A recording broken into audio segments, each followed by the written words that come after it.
They also recognize Somaliland. My question is directed to Alan, if that's okay with remote. Of course, it's not only up to me.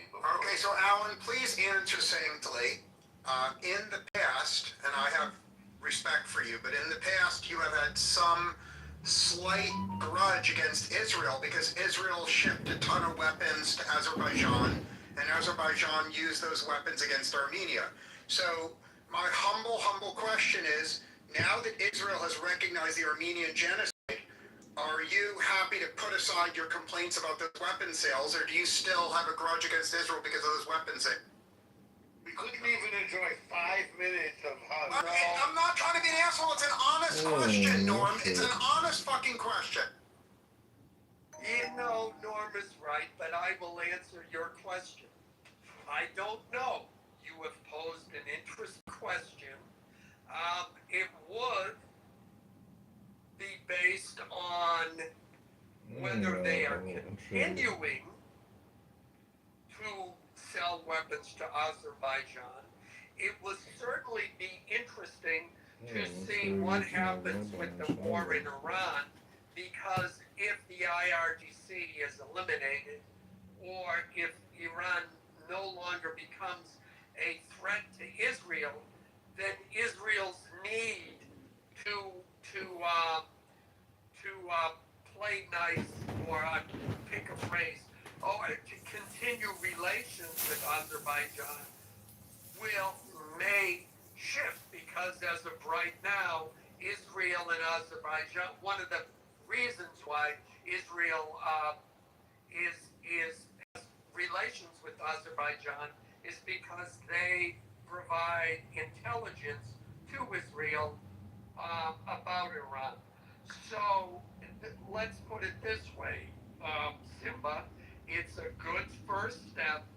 We see the dynamics of the Middle East changing between Israel and Azerbaijan.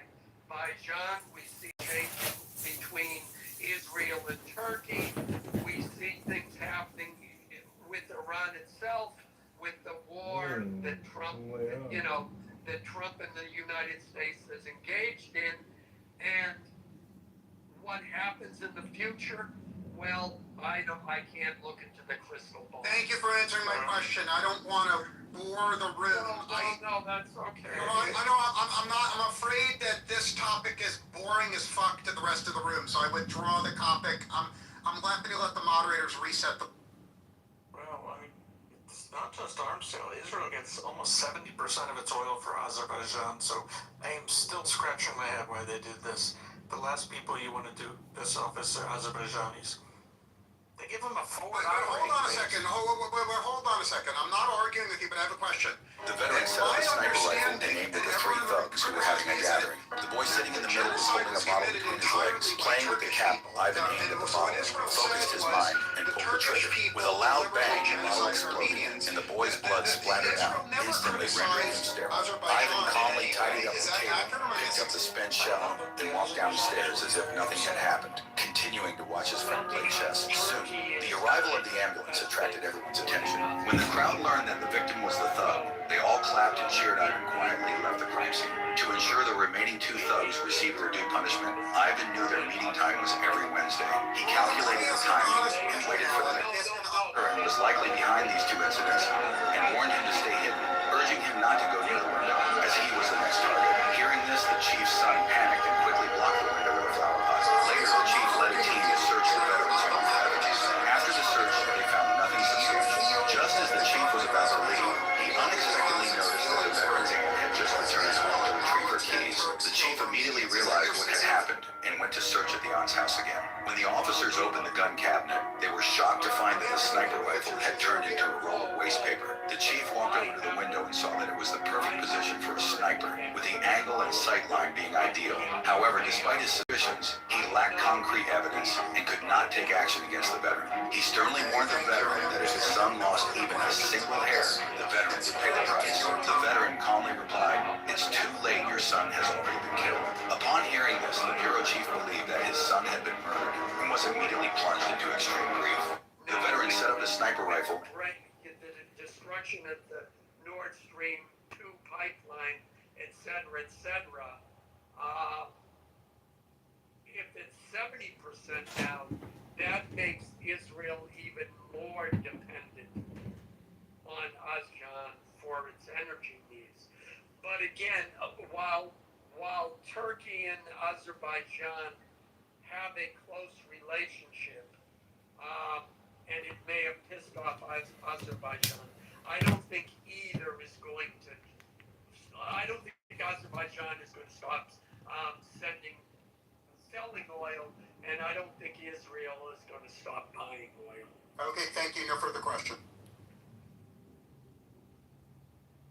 Simba, I just wanted to thank you for getting new material. Thank you very much. I really appreciate it. Out of my love of you, I'm not going to mention trans stuff for at least an hour, Marshall. I really appreciate that. And Thank you know how hard it is for me to keep my mouth shut. I do know that it's hard. So thank you very I'm much. quivering. I'm like a heroin addict going through withdrawal, Mark. Well, what is are you pro-trans or anti-trans? No, we're not going there. And back to the Azerbaijani thing. I did not realize that Israel got 80% of its gas from Azerbaijan. 70, okay. Yeah.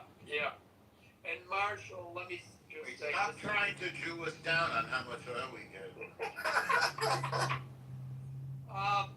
Which reminds me, I have another funny joke. But Marshall, I didn't realize that you felt that I had been disrespecting you as a mod.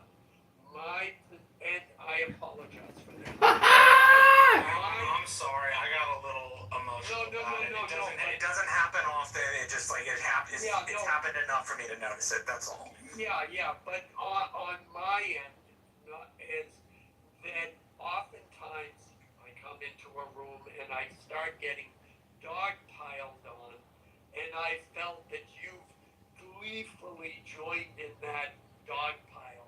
Oh, Alan, I'm sorry. I will do a much better job next time to not dogpile. I also apologize. It's okay. I have a question for Al. So Al, Wait, I'm not done. Okay. Mea culpa with Marshall. So, and the reason why is that since I've always perceived you as being on the conservative side of things, I was more sensitive to it because it's like, why is the soldier from our side shooting at me when we're engaged in this battle? So it was, if someone from the left starts dogpiling me, I expect it. But I didn't expect it from you, which is why I was more sensitive to it. Well, Alan, I'm sorry about that, and I will next time do a much better job to not dogpile. But you are right. When other mods interrupt, if I hear them, I will stop talking. And I wasn't doing that with you, and I should, and you're right. So I apologize for that too. Apology accepted. Water under the bridge. We don't even have to worry about it no more. all right, I have a question for you, Alan. Okay, no, I have one more thing. Norm, it's Hunt Track or something, Michigan. This town voted in all Muslim city council and mayor, and now that city council has outlawed all pride flags, and the Jewish members of the city are upset too. But one woman who I think, and really complaining about it, and you could not make this up. Her name is Karen Majewski. I'm done. Thanks. For my girlfriend. All right. Can I go after the brother that wanted to speak? I'm done. And Yes, Alan, go ahead. But you have to work the name Karen Majewski into a sentence. You did good. And normal, man. I'm gonna give you your flowers today, man. I wanted to say that this is Fleming, by the way. One of the things that stuck with me. This is one of the things that stuck with me, man. You and I had a conversation, and you said, man, Hashem wouldn't like that. This is to righteousness is holy, and I wanted to thank you actually for that, man. For that, even though I'm a Muslim, Hashem, Allah is saying God, and I want to thank you that. I want to thank you for saying that, man. It was a conversation we had. It was a good shit, but I want to thank you for that, man. I've always wanted to tell you that, but I just never got a chance to. You see, that's So thanks, that's man. nice. That's nice. Thank you very much. Getting apologies or getting hugs or getting I think love-yous. Karen Majewski would agree with you as well. And she's Jewish. Wait, is it No, Karenski or Karen Majewski? No, Karen Majewski. Sounds Not Roman Julia Catholic. Karenski? Maybe Polish. Yeah, most likely Polish Roman Catholic. I just want to say, I've never really met any legitimate. How do I put this? I would say godly men that are Christian nationalists. I would say most of them are sleazebags, and they are. I would say just they're reactionaries at best. I don't think they're actually. There's any really serious people that are Christian nationalists. I mean, What does that even mean? They're not as serious as Pepe's violent threat level? What the fuck does this even mean? Fucking everybody here is a highly annoying person. It's got to be the truth. That's what's happening here. It's like, why are people coming back? It's because they're extremely annoyed with the highly annoying people on this app who just talk and say stupid shit, waste all their time. Jesus loves you too. Actually comes from the European Enlightenment. It is an idea of tolerance. Jews don't find necessity, we're not going to other religions, we're not going to be around because there's not many of us. And I think it's a fundamental aspect of Judaism to respect other people, respect other faiths. And on the other hand, is it also an issue that we are now welcoming cultures into the West who want to use our values to destroy our values? So those are some of the contradictions. And then another person also said that they felt that Christian nationalism was like the Taliban. In other words, was inherently sort of intolerant and totalitarian.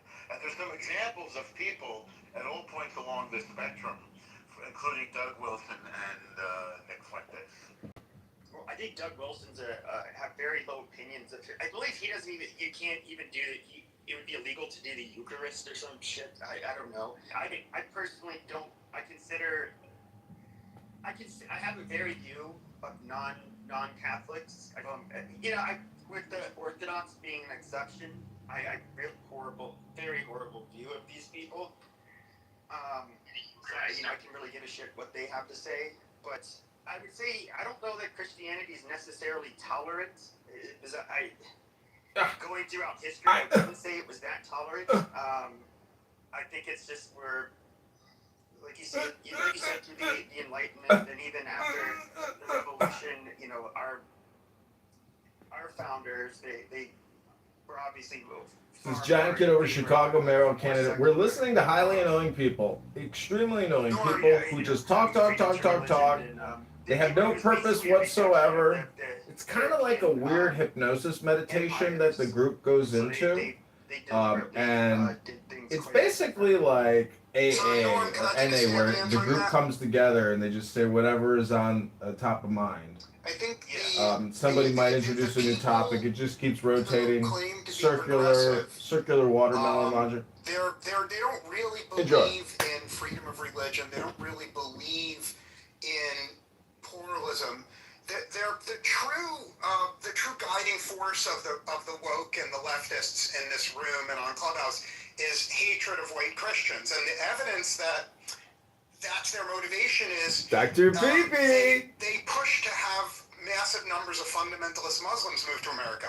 So think about it. All these leftists and progressives who live in Bushwick or San Francisco, they demand millions millions and millions of like fundamentalist Muslims move here. Now it's interesting because obviously the fundamentalist Muslims do, you know, ban gayness, and there's a whole bunch of they're anti-trans, anti-gay, anti-feminist, but yet the progressive community and the woke community wants massive numbers of Muslims. So I think that's prima facie evidence, Norm, that they're not anti-religion, they're anti-white Christian. And any group, no matter how many gays a group kills, no matter how many women are oppressed, the progressives want that group in America as long as they're sure that group will hurt white Christians more. And I ask you to ponder that. Well, we call that, so people will call it the Red-Green Alliance. People will call We it call that a lot of different things. Pepe the Resistance Fighter. Like the circles I was in, it's just simply called Third Worldism. So This is very much like Pepe's NAAA. When I was in those groups, when I foreign of the religions that are, I would say, hostile, and I'm speaking specifically of Islam, which I do not think we can live in peace with them. I really do. But do you agree, Pepe, that the leaders of the feminist movement and the leaders of the gay movement demand mass Muslim immigration, even though they know the Muslims will kill them, right? Like, do you agree, or do you think that's an exaggeration? I think, yeah, they have a loose alliance. Like we have those coexist bumper stickers, which are just fucking laughable and naive. I do think that a lot of them do it out of spite for us. With the gays, that's a little hard. I don't map, you know, the gays. Listening to highly annoying people. Extremely annoying. Just talk. They're not hypnosis meditation. This group goes into.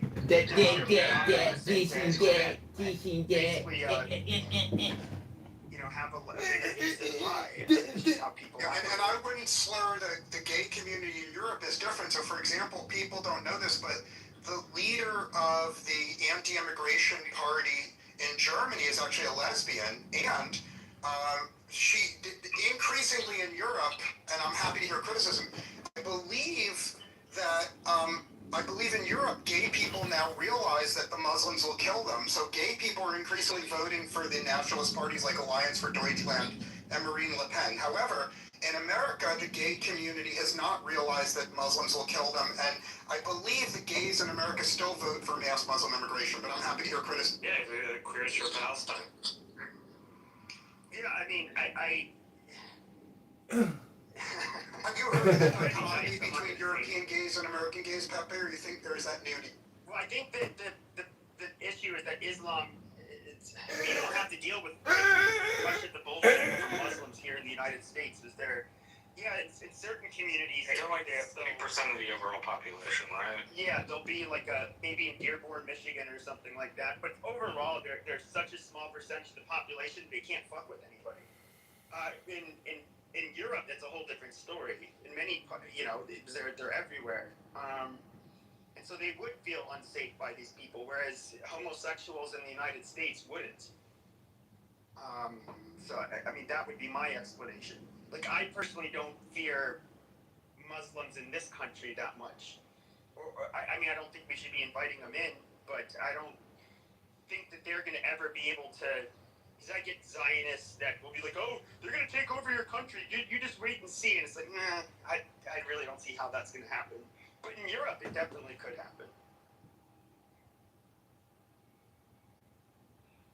I would like you to go back to what you said about gay people wanting to take over and the minorities wanting to take over as some sort of dominance. Yeah. Yeah, explain that. Oh, that's just how people are. When you get different communities from different countries, the people that they'll compete with other immigrants, obviously. But the one group that has let's say the majority, the one that have, I guess you could say, the power, just basically because they're the majority, they'll seek to gain more influence to try to put themselves at the, I guess at the top of the pyramid to put their people in a better position. It's not something that I think is inherent to foreigners. I think every group of people operates that way. But they, of course, they'll have their. I think they'll have a lot of political speech and propaganda guised as being promoting equality or a lot of these good virtues, when in reality it's just them, wanting to politically gain power.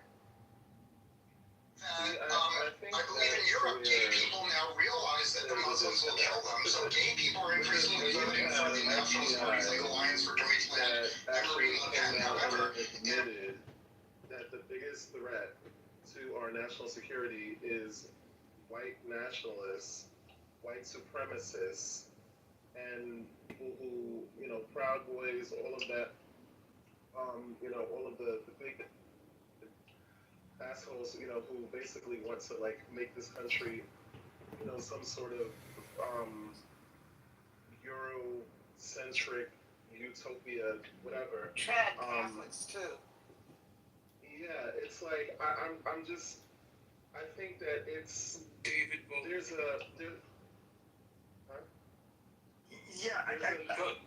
Go ahead, Jay. Sorry. Yeah, what I want to do is there's this narrative that if minorities gain power, then all of a sudden they will, or gain equality, that all of a sudden they will push for power and dominance. And I feel like that is a complete falsehood. It's based on fear and irrationality. And it's really actually a bit of projection because really the people who have pushed for power is heterosexual Interesting. men, particularly, and historically, that's just what it is. For the status quo, I mean, that makes sense. If you're the majority, it's great. The majority has been white, and the majority has been Christian. That is the status quo. That's just like going into Mexico. I expect the hierarchy to be Mexican because they're the status quo in Mexico. But what you're glossing over is how they became the status quo. Because white people or European people of European descent are not the originators of what America was. A lot of people like to gloss over that fact. Oh, we're not. We're not. There were people. No, I mean, the original peoples came to the New World between 35 and 33,000 years ago. Yeah, but I'm talking about America, the culture, the country, the system we have. Oh, I thought we were talking about settlement. Okay, I'm not talking about the land. You're talking about the East Coast culture. Okay, I'm talking about everything built on top of this land. Clearly had that was because of the primarily Anglo founders that ended up pioneers that came here. Nobody denies that part. That's why, despite Australia or New Zealand being so far away, our countries are nearly a spitting image of each other because the founding population was that similar. Or they were basically the same fucking people, or the same culture, I should say. So, no, I think that, and I'm not an Anglo, but there's no denying they are the proprietors of the United States of America. Like, it's just... They're the proprietors of the eastern part of the country, right? Like, when you get to modern America, it looks very Hispanic, very African American, very Anglo, right? Like, those three cultural, racial seem to kind of dominate. If you read, American Nations by Colin Woodard, you've heard me reference this before, Pepe, but it's this it's this idea that there are like 11 separate cultural nations, and the 11 separate cultural nations promulgated on how we settled, right? So our area is called El Norte, right? And it's like it gained its culture from the Manchu culture of northern Mexico, basically, right? So like where you live, where I live. Europeans as well. So I mean, it's just. Oh yeah, I mean, look, take there's away this idea that Europeans were the founders of this country, which is they absolutely were. I'm not saying the Europeans were not the progenitors in the East. I'm not saying that the Spanish were not the progenitors in the West. I'm saying, I think to Jay's point, the folks that we rolled over to build on top of, they were here 35 to 33,000 years ago. Those people got here through a combination of the Bering Strait, Polynesian settlement, I'm not, as other forms. We all know there were Native Americans here. We all know that. I mean, that's. Yeah, but it's part Oh, of I can't now, dehumanizing baby. as a prelude to genocide, right? What the progressive community does, succinctly, is they say whatever group controlled a piece of land before Europeans arrived, that's the authentic indigenous people. And those people have the Because it is. I love history. You can't tell the story of modern America without telling the story of the natives that got here 35 to 33,000 years ago. Marshall, I wasn't finishing my point. The point is, the history of this piece of land before Europeans arrived was different groups who hated each other, killing each other, and all the records show that the piece of land had one group of Indians and another group genocided them. Then a year later, another group. So the point is that the people, and this is my point, Marshall, the people that controlled the land on the day Europeans arrived, they were murderers that had stolen it from someone else, So, and the conceit of the progressive community and the conceit of the woke is that the group that had murdered and genocided their way into that land, because they're not white, they're legitimate, but the white people that arrived are illegitimate. No. I don't know. I doubt that's what Jay meant. No. And see, here's the thing that becomes, I don't know, I'm in a good mood, like right now, so You sound like you're in a good mood. Yeah, because normally that kind of a statement would justifiably warrant a different level of tone and reaction. But because I'm in a good mood, I'll break it down like this. First of all, you can't just sit, like cry.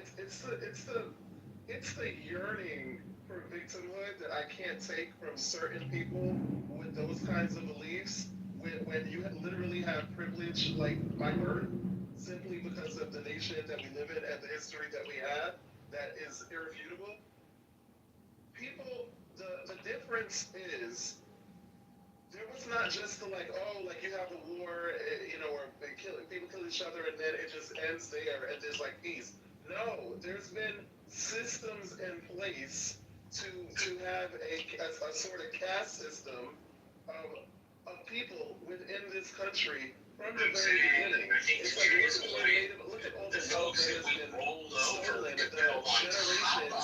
Wealth that has been, They were here 35 to 33,000 years ago. Those people got here through a combination of Bering Strait, Polynesian settlement, I'm not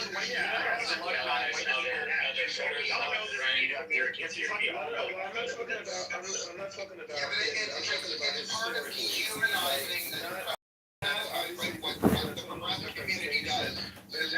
That's why there's this sort of push for, well, everything is good now. What do you mean? We had a black president. What do you mean? Like, everybody can come here and live the American dream. You cannot erase history. I know Trump is trying. That's why we just If you think you're going to That's not the point. Just let Jay finish, please. He was in the middle of a statement. We all heard him talking. Thank you. I appreciate that, Marshall.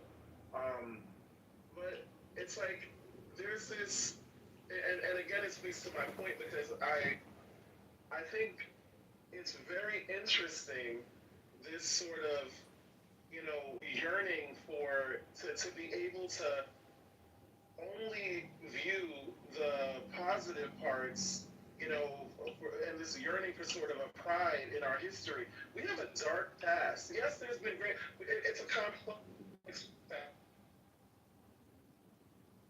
A much better past than other countries, though. But what you can't do, if you're going to Hey Jay, you are going in and out, buddy. and all this Like, it's only focused on the schools and the tragic, circumstances that people had to grow up in and suffer through, slavery, racism, all of that. You can't just gloss over that and then try to be like, oh well, now all these minorities, they just want to take power from us so that they can dominate. Like, Sure. I get what you're saying. I'd say it like this. Now, nearly every country, I think they're going to have a dark past. Even when it did involve much darker than ours. France, and sure, but we did end up becoming the most powerful empire on the history of this fucking planet. So I We're think not an empire. there's going to be any group of people that are going to, I guess, if they should be proud, it's probably Americans, if we're just being honest. And even still, I'm not your we can empire, harp on- fella. I'm not your fella guy. Not your But we guy, can't- buddy. but we can I'm not your harp buddy, on- jackass. oh my gosh, let that stop. we can like you did touch upon it, and particularly the plight of African Americans. There are things that were obviously morally wrong.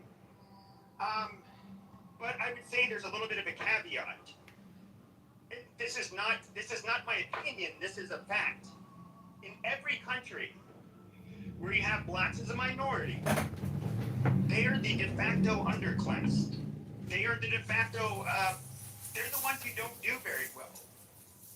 You can give a million reasons why, but black people in particular do not get treated well anywhere, and they tend not to perform very well anywhere.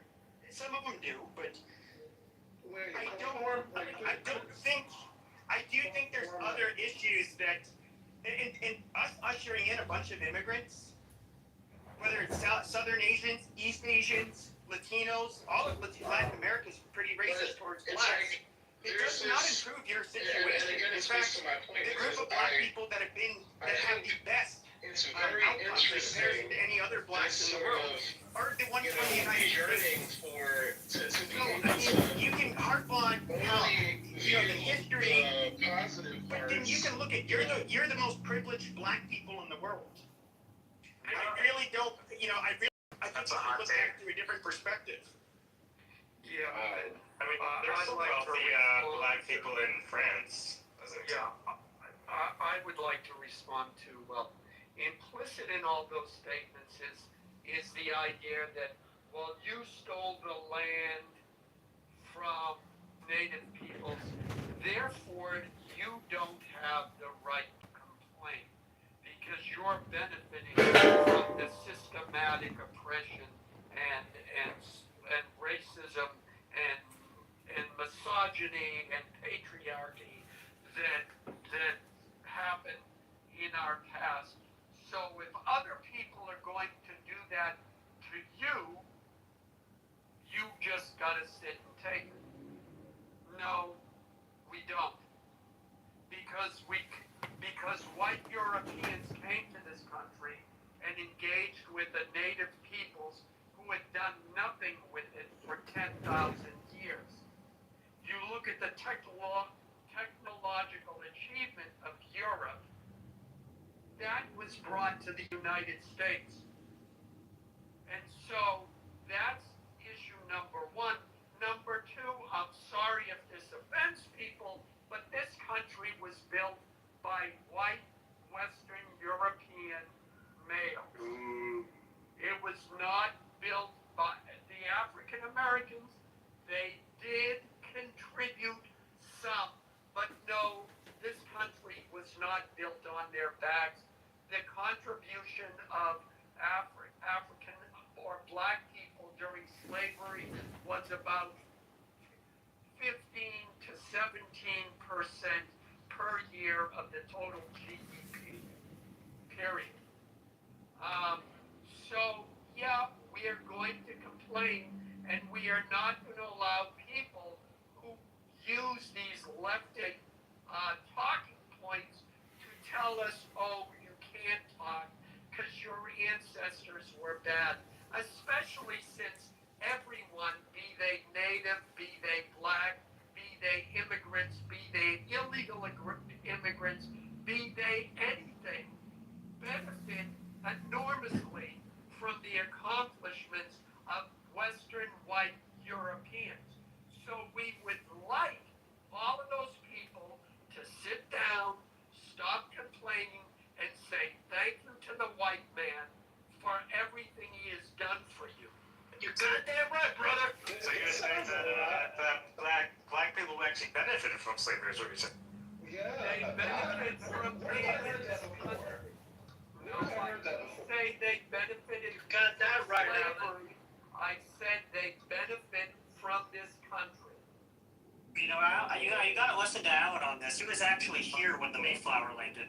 That's right, and that means I'm old enough to be tired and have zero tolerance of liberal fucks who let a gay man kiss them just because they asked. But that's just me. I mean, you would be homophobic if you didn't kiss them.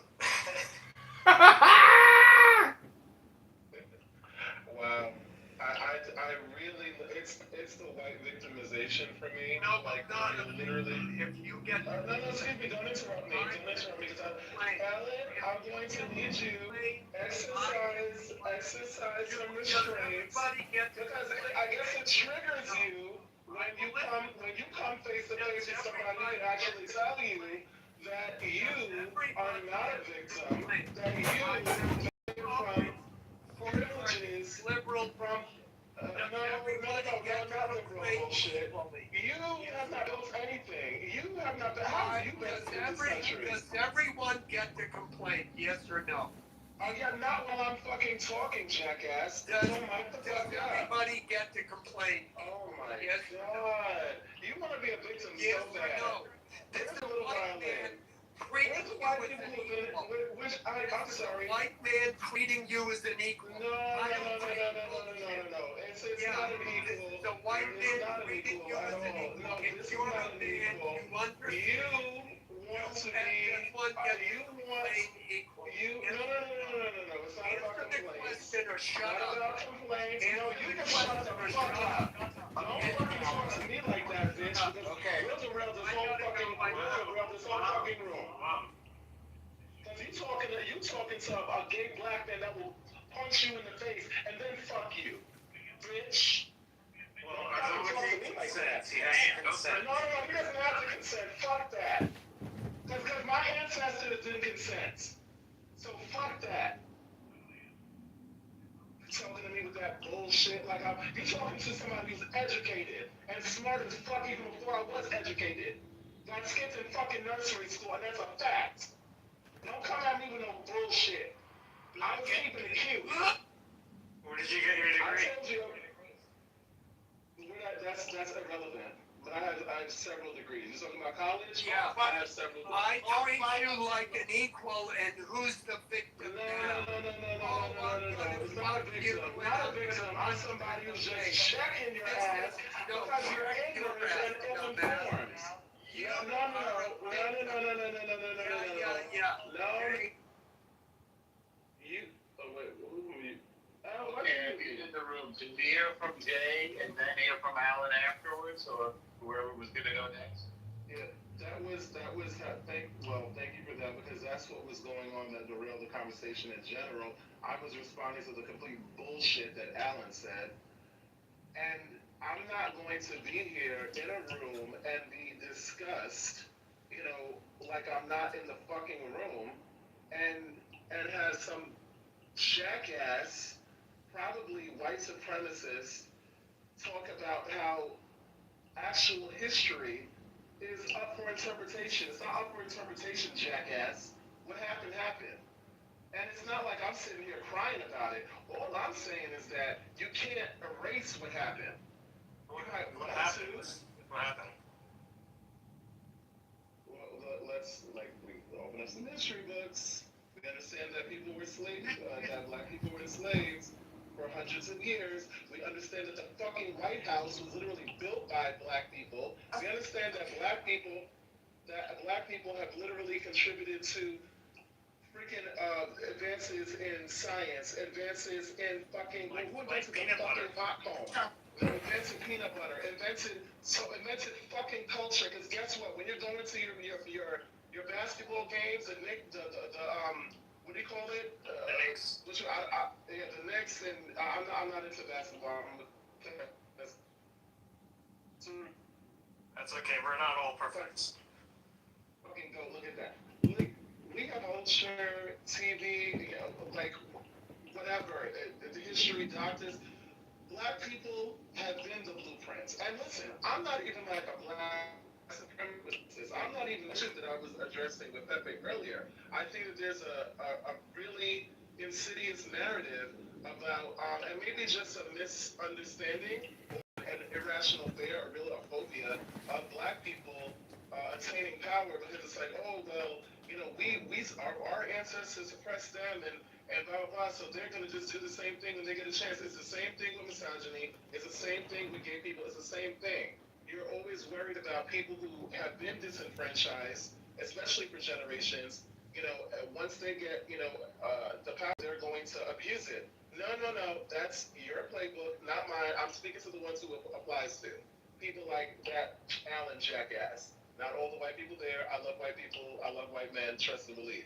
But what I'm not going to do is sit around and listen to people try to completely whitewash history and gloss over the reality and the legitimacy of what happened and invalidate my actual ancestors' lived experience. Fuck out of here with that. Okay, so Pepe, let me respond. Let's make it clear. He didn't like that I was invalidating his history, his people's history, his lived experience. So therefore, his response was to threaten me with violence and rape. That's his response. What was my response? I told him I was treating him as an adult male, and he didn't like it. Do we need people like JJ in our country? No. Let's hope that you somehow end up in jail so you're removed from the population. Hey. I just walked in the middle of this. I don't care who started the fight, but the fight's ended. Just address the point. Don't address the fight. I am addressing. He didn't like what I said, Marshall, so he threatened me with violence and rape. And you threatened him with murder, right? I mean, if you guys both threaten each other, then it's a wash, and we can just address the subject. I'm saying he needs to be removed from the population and put in jail. Oh, genocide? I don't, again, Yeah. I just walked in the middle of this. I just need you guys to address the conversation, not each other. And he said to him, you said he threatened you, so now it's a wash. Let's just talk about the subject, because I just walked back in here. Yeah, okay, that's fine. We're done. Okay, we want to go next.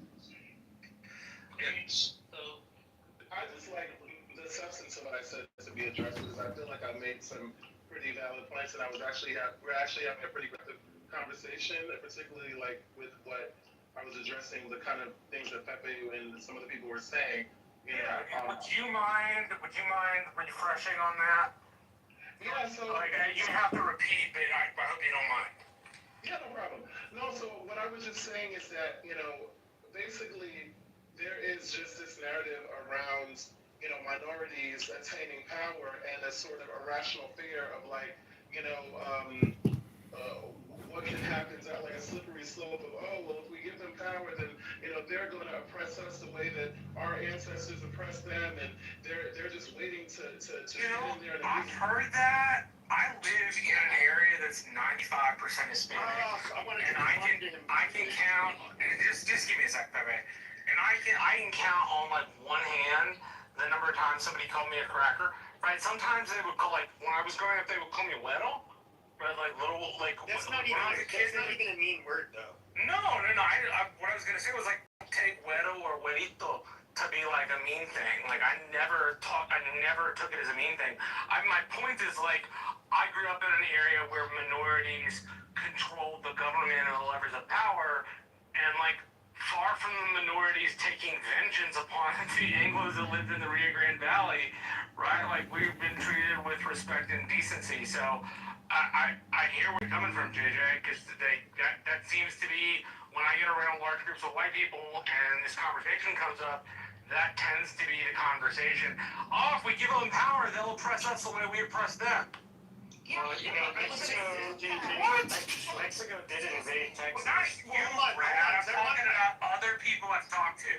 Like who? The white KKK guy that shops at Target and fucking rides a bicycle from like fucking Toys R Us in the 1980s? Honestly, people I went to college with. God damn it. So I do. That's ridiculous. No one believes that in like any serious monochrome.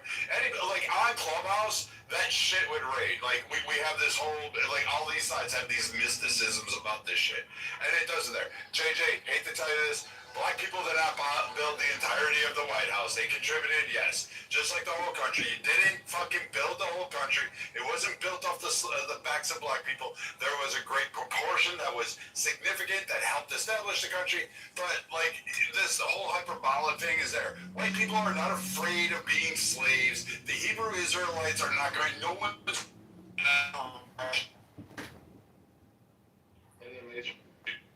And it was 15. I mean, no one's going to give anyone hates gay. Nobody really hates kids that much. Well, I take that back. There are some people that hate fucking kids. But overall, like, that shit's on Clubhouse and it's just hyperbolic. If you're going to have a serious discussion, Marshall, there's no way in hell anybody's afraid. If we were, the fucking Hispanic people would be ruling us today. So I would, it was an anecdotal perspective from like one interaction I had at one time.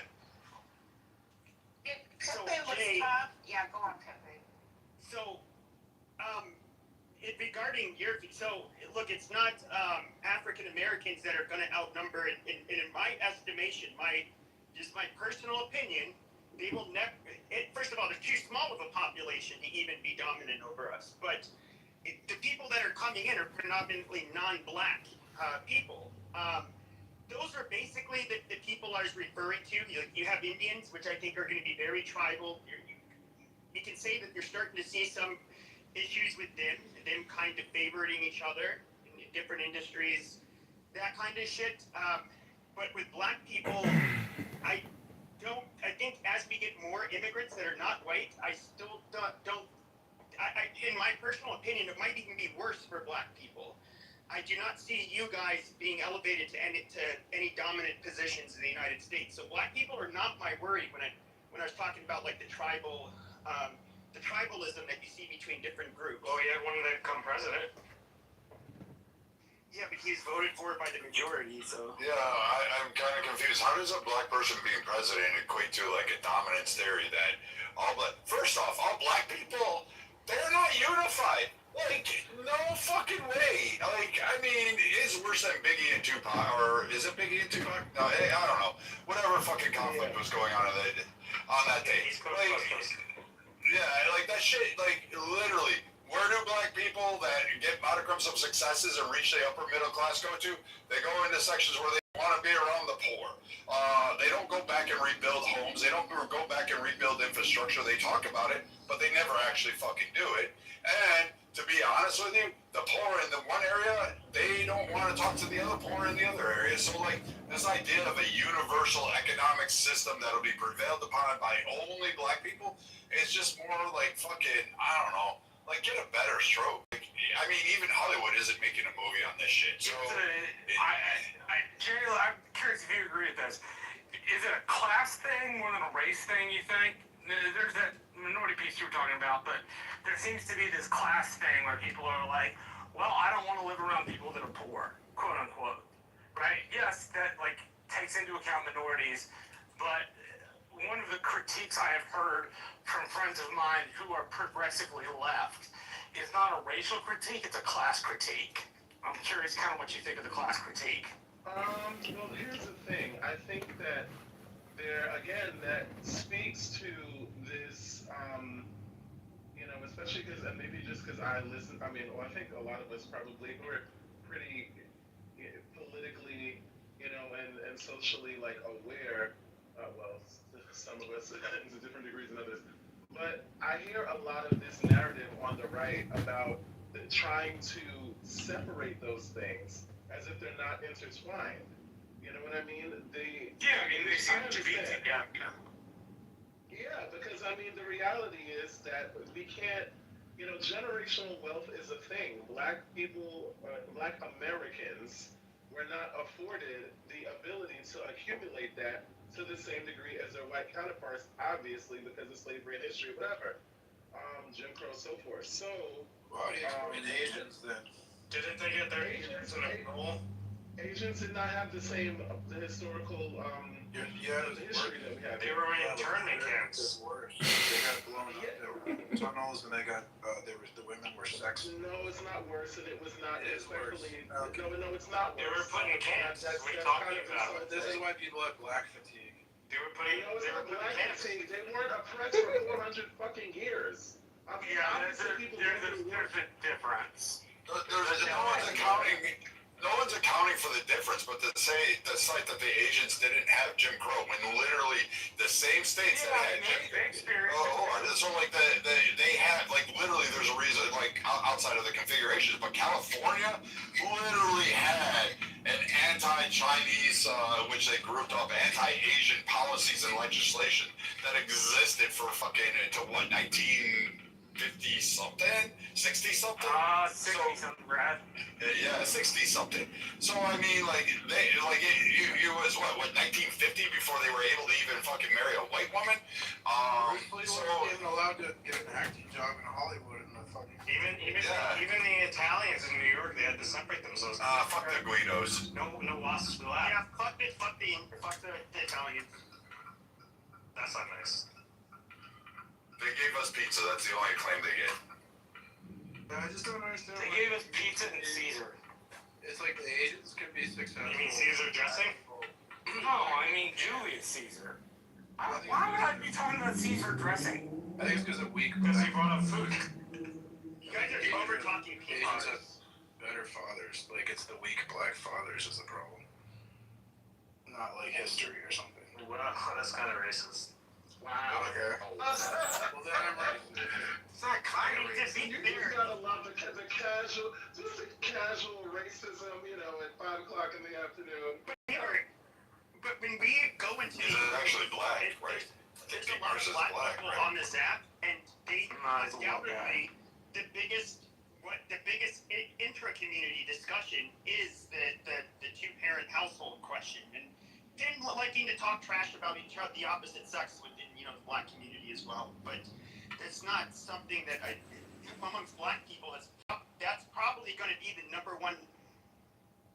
What they would attribute as being the number one cause for some of the poorer outcomes in the black communities. I don't think that's necessarily racist. Whoever said that. But again, this is the problem when we look at, and to me, it speaks to maybe just a lack of making very simple connections, or maybe a willingness or a desire to put, 1 and 1 together, 2 and 2 together. Why were black fathers out of the households? Because many of them were in prisons. Why were many of them? No, not prior to. We're talking about the social expansion programs. Well, it was the deindustrialization in particular, where a lot of people from the South, white and black, moved up to the Midwest, and they had jobs that could pay for a family, and those jobs went away, and a lot of hardships they ended up facing a lot of them, and there's maybe some social policies that were not the best, like the only allowing the women to stay in Section 8 and so forth, that kind of shit. But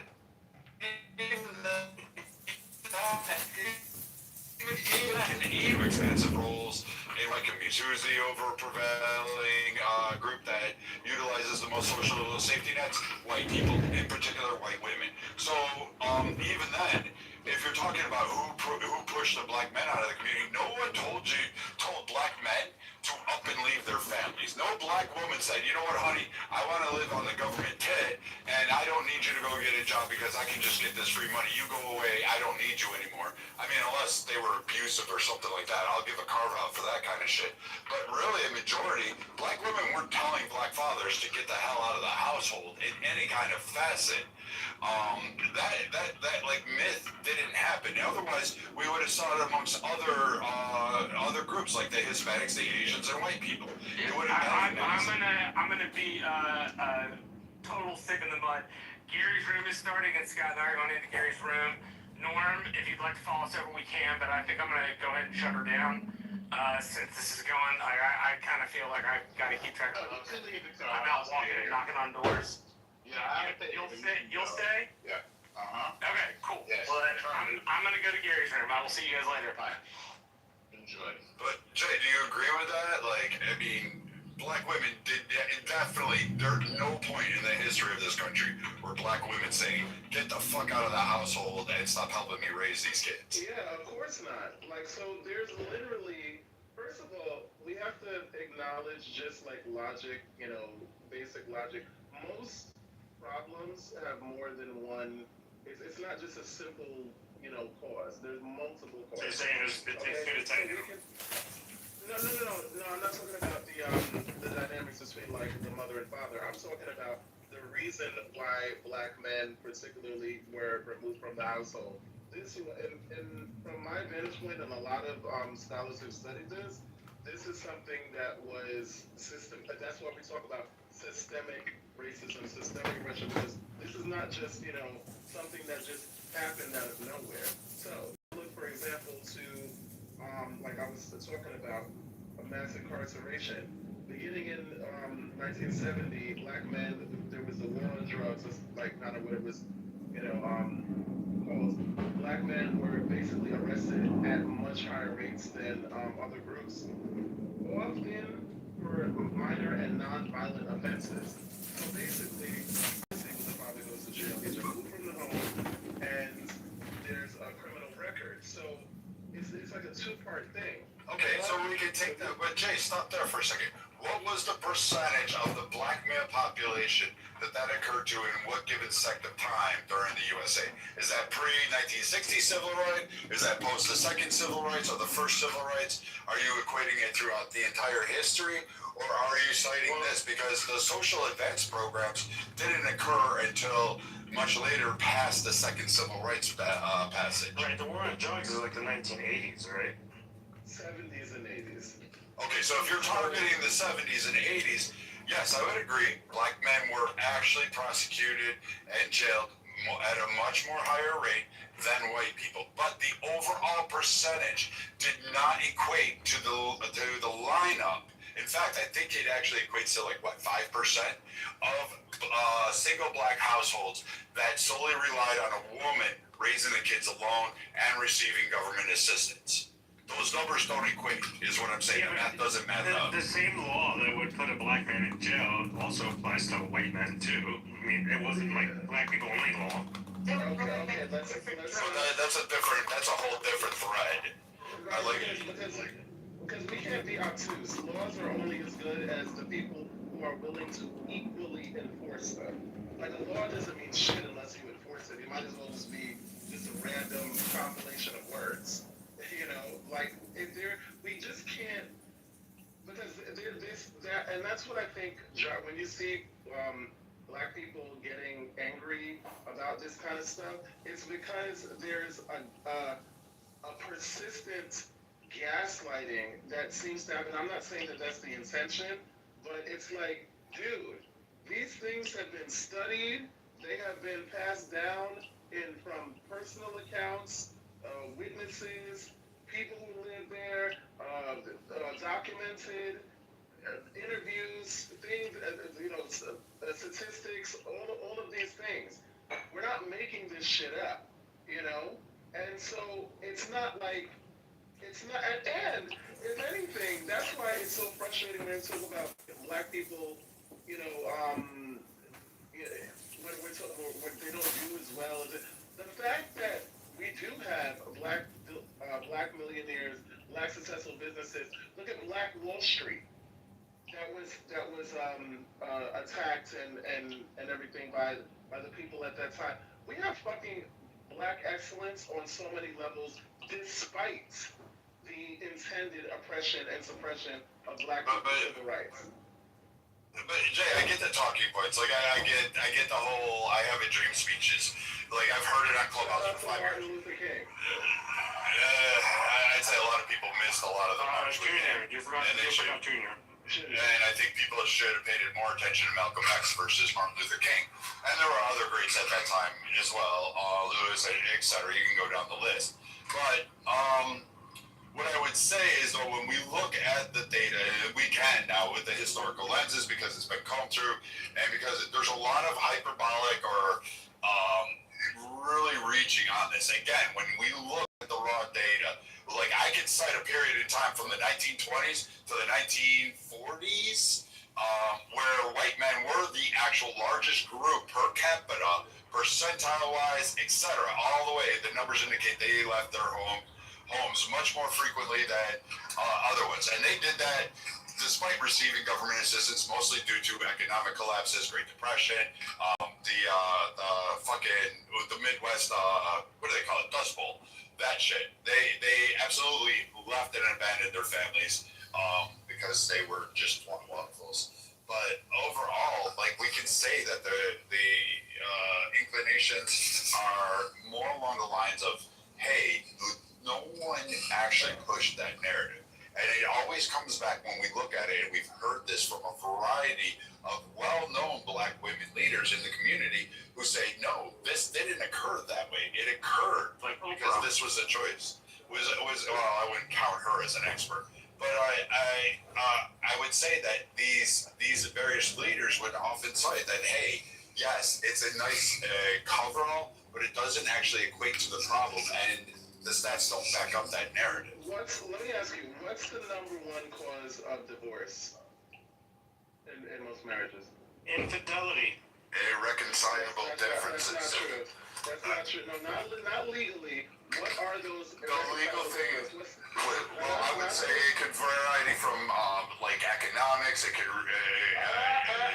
Stop there. But let me stop you there. Well, let me stop you there. Because of the choices that are allowed on those, 99% of the time, the economic disputes are just irreconcilable differences. It's not like, hey, you have a plethora of women.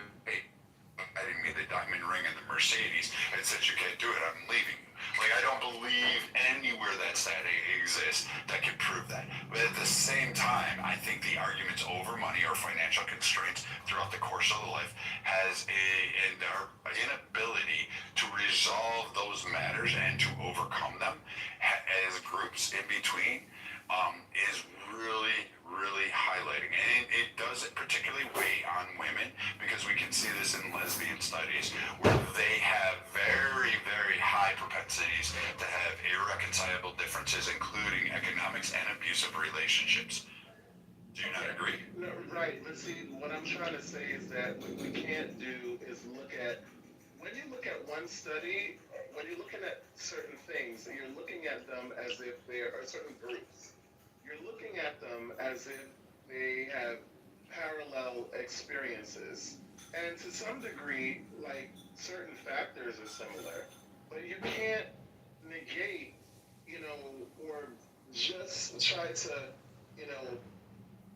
just try to narrow it down on, like, one particular variable. There are many different things that were happening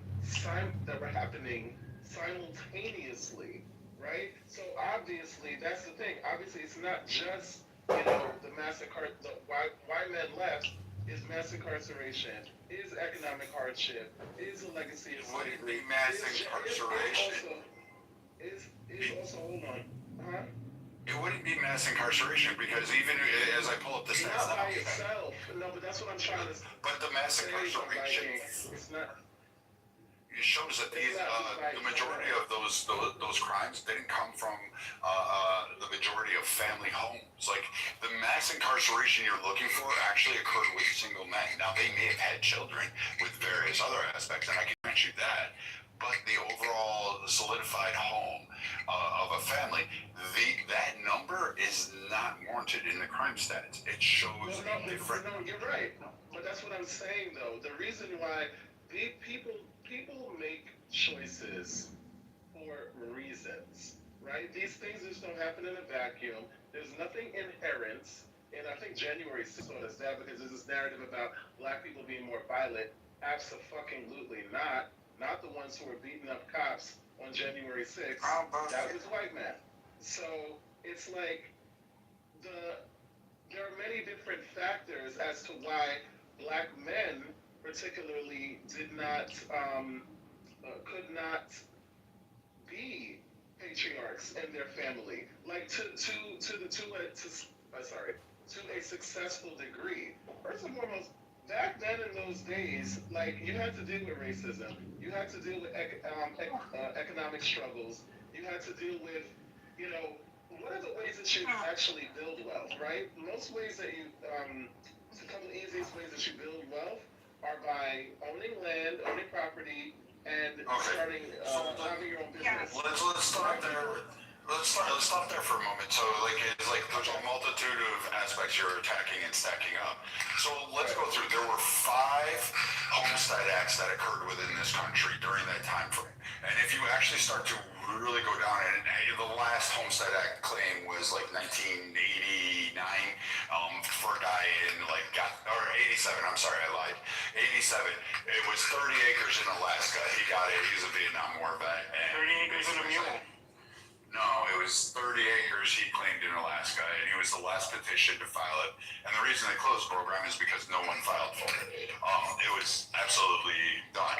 But when we look at the homestead grants that were actually granted, do you know that the vast majority of those, including for white people, the only group actually did really well on the land grants was actually Hispanic people, oddly enough. The overwhelming, by second generation, those land grants were gone because 90% of them were abandoned. Like the kids didn't want it. They sold it off. They sold it to conglomerates, multiple bigger areas, or they allowed the state because they didn't want to pay the estate tax or the taxes due on the property because of various reasons. There's also, some other environmental disasters that occurred, like the Dust Bowl. These areas that occurred and having this just shows that those grants, despite the parents raising their family, living on the land, they chose economic opportunities more closest to urban areas, which is why those land grants actually failed. And that Homestead Acts overall generally were a good idea, I guess, if you were going to do an expansionist kind of viewpoint.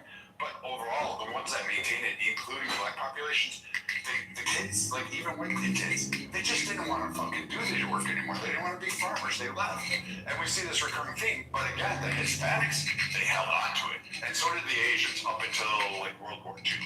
Then when the government went ahead and seized them up in internment camps, then, basically a lot of them lost those opportunities. They started to evolve into more different areas. Well, I listen. I have to leave. I feel like there's a lot there. I think we can have a more interesting conversation about this. But I kind of just want to leave you with this kind of general idea, which is that when you try to not you personally, but when there is this conversation surrounding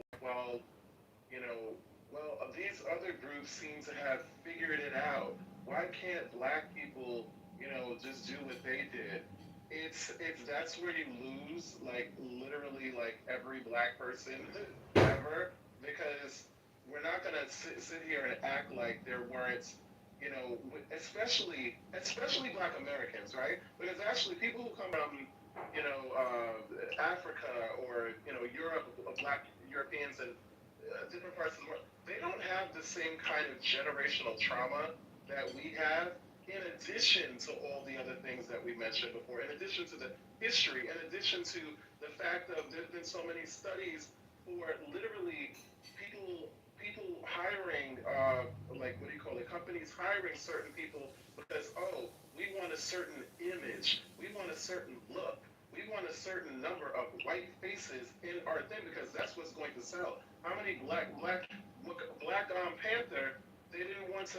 That took so many years to make because they didn't think an all black superhero movie would sell. Prove them the fuck wrong. You know, it's like there's been so many different. Spawn was a better one, but yeah, but so that's my thing. I think that like, listen, I'm somebody who listen. You're talking to an educated, smart as a whip motherfucker from Queens, New York, like. Queens finest, New York's finest. no, Jay, I like you. I'm not discounting. I'm not trying to. No, not me. I'm just saying, like, I'm not, because it's, oh, everybody's, you know, there's like a narrative about, oh, everybody just wants to be a victim. No. It's just about, like, let's just acknowledge what happened and be a little bit more nuanced in our evaluation, especially. That's what I'm asking. That's what I'm asking too. Is don't give me the gloss over. Like I get the MLK thing. Like, and I use that as a tongue in cheek.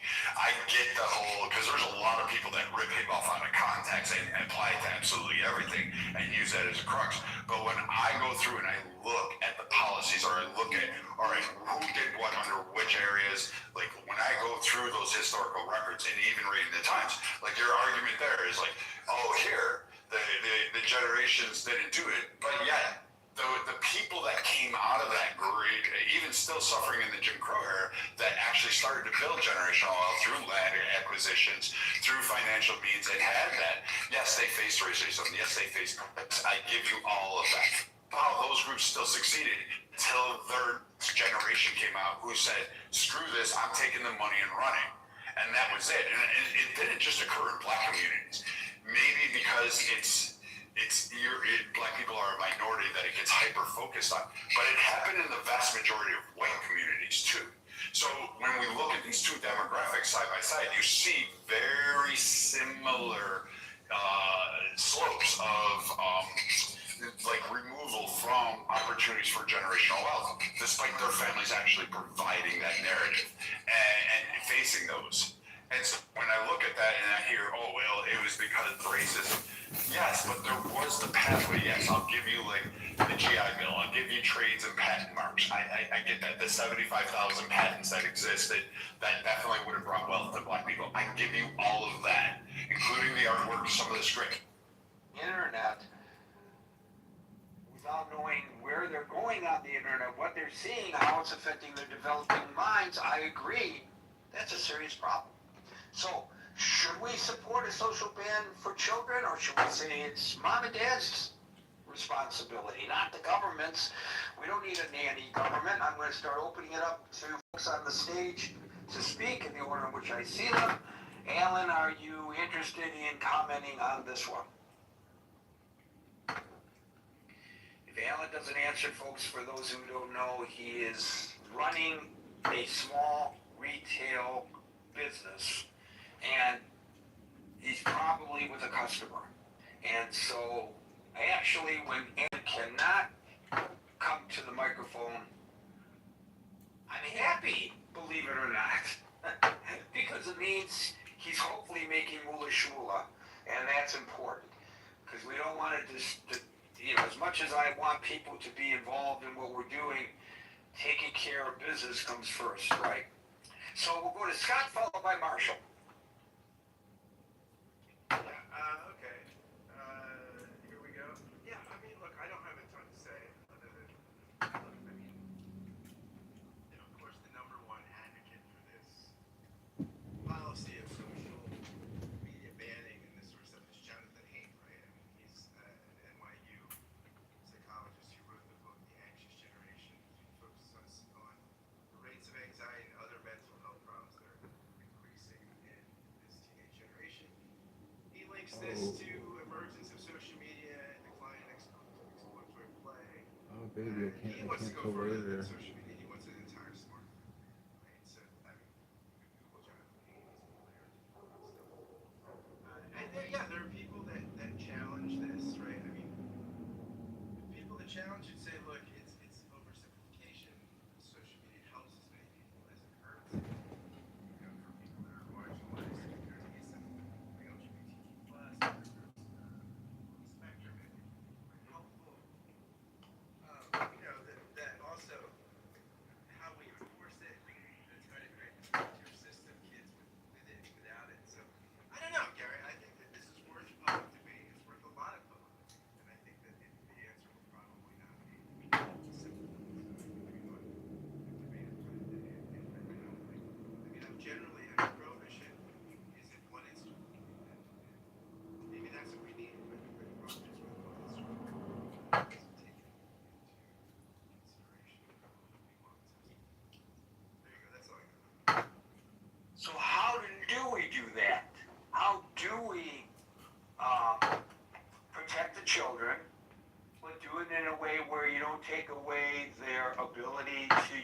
social media for positive reasons, the nuance to which you refer. How do you do that?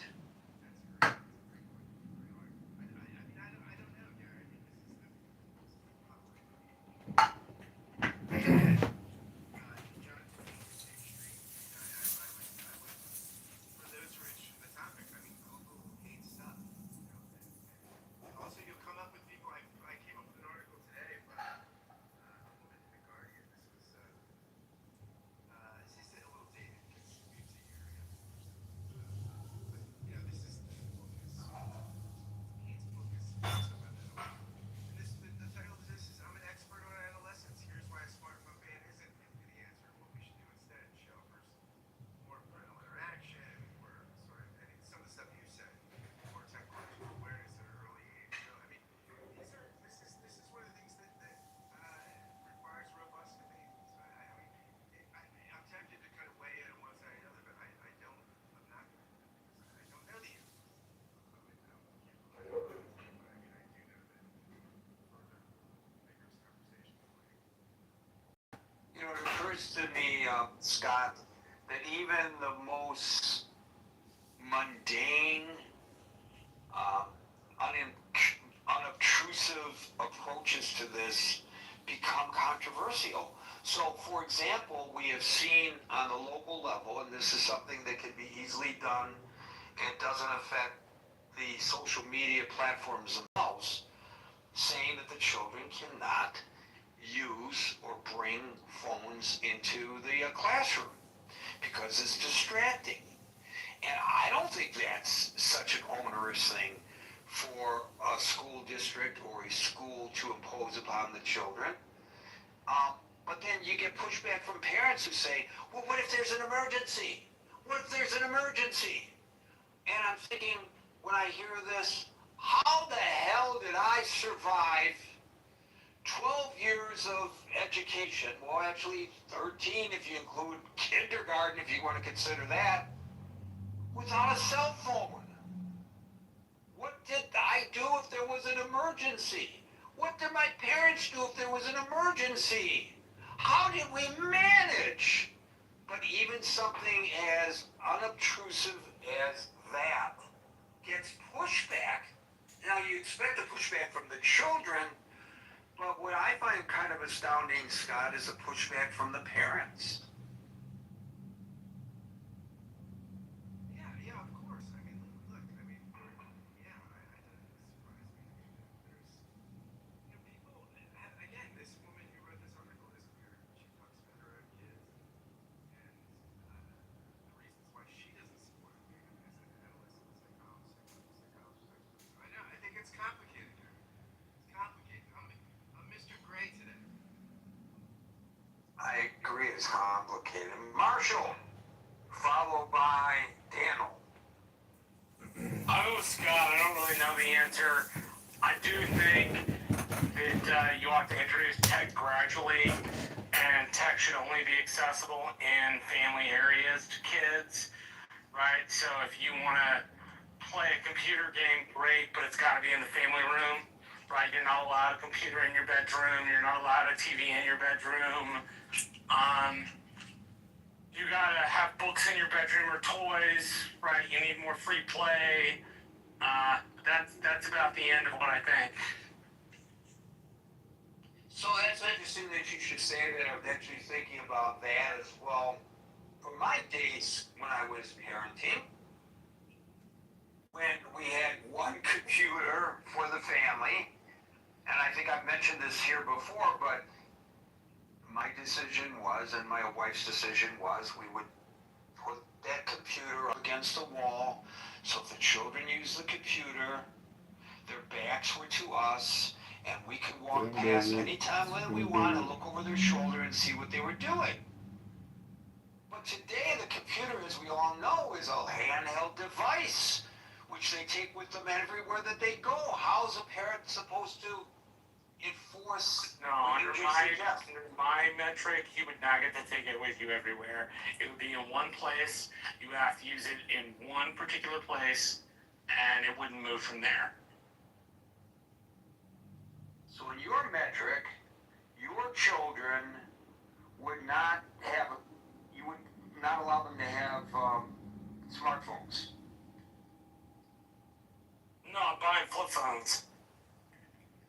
Okay, so now here comes the pushback from your children, and they say, Dad, everybody else has an iPhone, and I'm being bullied because, ha ha ha, you only have a flip phone, and they're making fun of me, Daddy. What do you say then? Stop getting you picked on. What the fuck? Okay, so your argument is the Gary parents Baumgarten. are responsible argument. Yes, parents are absolutely responsible. If they let their kids mess around with devices and they don't pay attention to what their kids are doing, they're responsible for everything they get. So you would be opposed to this legislation, the nanny legislation, as you might call it? I'm putting the words in your mouth. I'm not so sure I would be opposed to it, but I'm certainly opposed to the idea. I'm certainly opposed to big government in general, but the idea of keeping kids off computers, I think, should be a parental thing. I don't think it should be a government thing. But of course, So I'm not opposed to the legislation in part, but I am opposed to this idea that parents can't parent their children, that they need the nanny state to do it. right. So the problem, of course, is that's great for Marshall's household, and that's great for my next door neighbor, who I used as an example. Their household. You guys know that we're talking about you over here. What about all the other families that, they don't have these strong parental skills? Shouldn't the government step in, or should we allow things to continue to run amok and say, well, that's on the parent? I don't know. I don't have a good answer for that. I don't think the government has a good answer for that either, Marshall. Remember what Reagan said about the man from the government coming to your front door? Daniel, followed by Amir. The prodigal son has returned. Thank you for having me on the stage, Gary. Can you guys hear me okay? I'm just in headphones. No, I don't hear you at all. Yeah, we hear you. Okay, good. All right. I mean, what it comes down to is, what does the word freedom mean to you? I mean, or is freedom just about, I can have my kid on social media all day, I can do whatever I want, this is a free country, blah, blah, blah, blah, blah. We have no responsibility for anyone else within our community. I think my kids have the freedom to potentially get groomed, lose their attention span to content, have higher rates of depression, become socially stupid. One great example is in France, the beautiful country of France. They have to teach empathy classes for the toddlers. The toddlers are stunted because they're all stupid-ass iPad kids. They don't know how to function. They're on the internet, and the internet curates the world to what you want. It customizes your experience so you can escape the obvious reality, which is that the world, heaven forbid, does not revolve around you. And that's the danger of the whole internet. I think we don't go far enough. I think we should do what Dune talks about. I think we need to unplug the whole fucking internet. We need a Butlerian revolution. Just fuck it. Get rid of the internet. Politics would be fixed. Dating would be fixed. So many problems that we're dealing with now would be fixed. Mental health would be fixed. All from the fucking internet. Let's unplug this bad boy. Experiment fucking over. And when Marshall says, like the government doing that, that's fine. We can do a peaceful grassroots movement and destroy this machine. Thank you. Well, I think it's going to be hard for you and I to go out there and pull the plug on the internet. It sounds like a great concept, maybe, except for the fact that it would kill this forum. And what would we do, ladies and gentlemen? We'd We'd have to. What would we do without the critical We all thinking come to forum? your home, get. Yeah, we meet up at bars and places in person and be able to smell and touch each other again. It's a great concept, but you don't believe it's going to ever happen or could happen. No, I don't think it will. I think it's gonna, centuries from now, it will be the death knell of all humanity. But, what can you fucking do? It's just like the nuclear bomb, bad idea, can't do shit about it. I saw a headline today, and I will acknowledge that I did not read the story, but I think it's apropos to your point. And the headline said, humans used to control machines, not so much any longer, or something like that. So there's something to be said for that as well. And as Larry, my good friend Larry down there in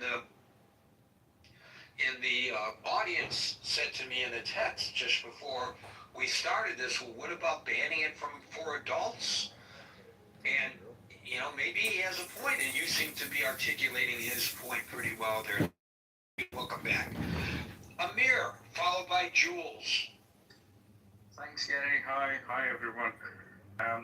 Yes, it's obviously a very difficult issue, topic, and I don't have, nobody has all the answers, but I think I have part of the answer, and I think that part of the answer is about digital savviness, and that comes through education. I actually think that digital savvy sort of curriculum framework that would kind of provide a kind of a structured pathway to sort of equip children with kind of not just the standard functional ICT, but also understand what they're facing, what the dangers are, what the critical data is, how has this thing has evolved, what are the safeties in terms of online safety skills, and how students or people can transition from sort of being a basic operator to sort of think about it in a sort of more critical way, and become capable digital citizens. Basically, I think education is probably a big part of the answer here, rather than sort of limiting or banning, which I sort of philosophically disagree with, in all accounts. But just as everybody else is free, governments are also free to introduce curriculum into the schools at a very early age. In the UK, if I'm not mistaken, there is something called the Essential Digital Skill Framework. There is an equivalent of that under EU as well. And these are very good techniques to sort of create little workshops for students. They're not well established, I must say, schools doing that, especially private schools. But it's not a very established, but it's definitely some steps are being taken towards that.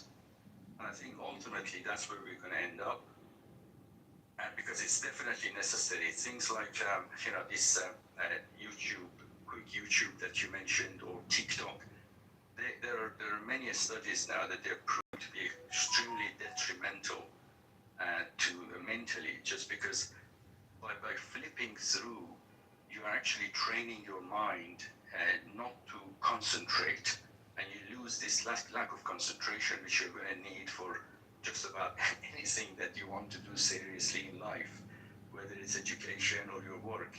So this kind of trains your mind away from that, and these things need to be sort of highlighted. And the best way you can do that is to do it at an early age in a classroom, create little groups like a workshop, ask the students themselves to actually do research online in front of the computers in the classroom, find out what the actual issues are, and the best way is to actually educate them. I think education. That's one of the prime ministers here a long time ago said. I forget who he was, but I think that is probably one of the best solutions to this very, very important problem. Thank you for that, Amir. So as you spoke, I did a little further research. According to CBS News, approximately 24% of suicide deaths among children ages 10 to 19 are linked to high-risk digital technology and internet use, such as cyberbullying, algorithmic exposure to harmful content, or addiction. The CDC has published findings linking frequent daily social media use to significantly higher rates of persistent feelings of hopelessness, severe online bullying, and suicide ideation among high school students. A Journal of the American JAMA Network, a Journal of the American Medical Association Network study. It's a long-term study which tracked kids from the ages of 9 to 14. I'm reading this on the NPR site. It found that children who develop addictions to social media or mobile phones are significantly more likely to report suicidal thoughts and behaviors. One last one from the National Institutes of Health. An analysis of 9 international studies by the National Institutes of Health finds a clear independent association between heavy social media / internet use and increased suicide attempts in young people. These are very chilling results that are being reported by these various credible institutions. Thank you, Amir. Can I add one? Yes, Amir. One other thing, Gary, and that is limitation. Obviously, is important. We talked about we talked about sort of banning, but you can avoid banning, but you can basically limit. I totally agree with what Marshall said about not having the mobile. This is exactly what we did with our son. He could have it. Just basically, he could have his console, his mobile gaming, everything he wanted to do. It had to be in the playroom, and that would be right next to us where we're sitting, so we could see what he's doing. And he was never allowed to take the mobile phone or the console into his bedroom. When he went to the bedroom, it was basically books or read the books or just go to sleep. That's it. So that limitation is very different to banning. And one other comment about the addiction. Addiction is not just about children, as I think you mentioned already. I got involved with a game that my son was playing. It's Clash of Clans. I think some people may know that.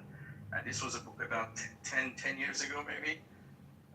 Now, I just went in there anonymously because I just wanted to make sure that nothing is happening there, like grooming or anything like that.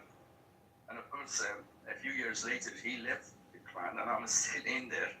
I must say I have a pretty decent war base, though, but it just goes to show that addiction is not just for children, and you can actually get hooked on it too.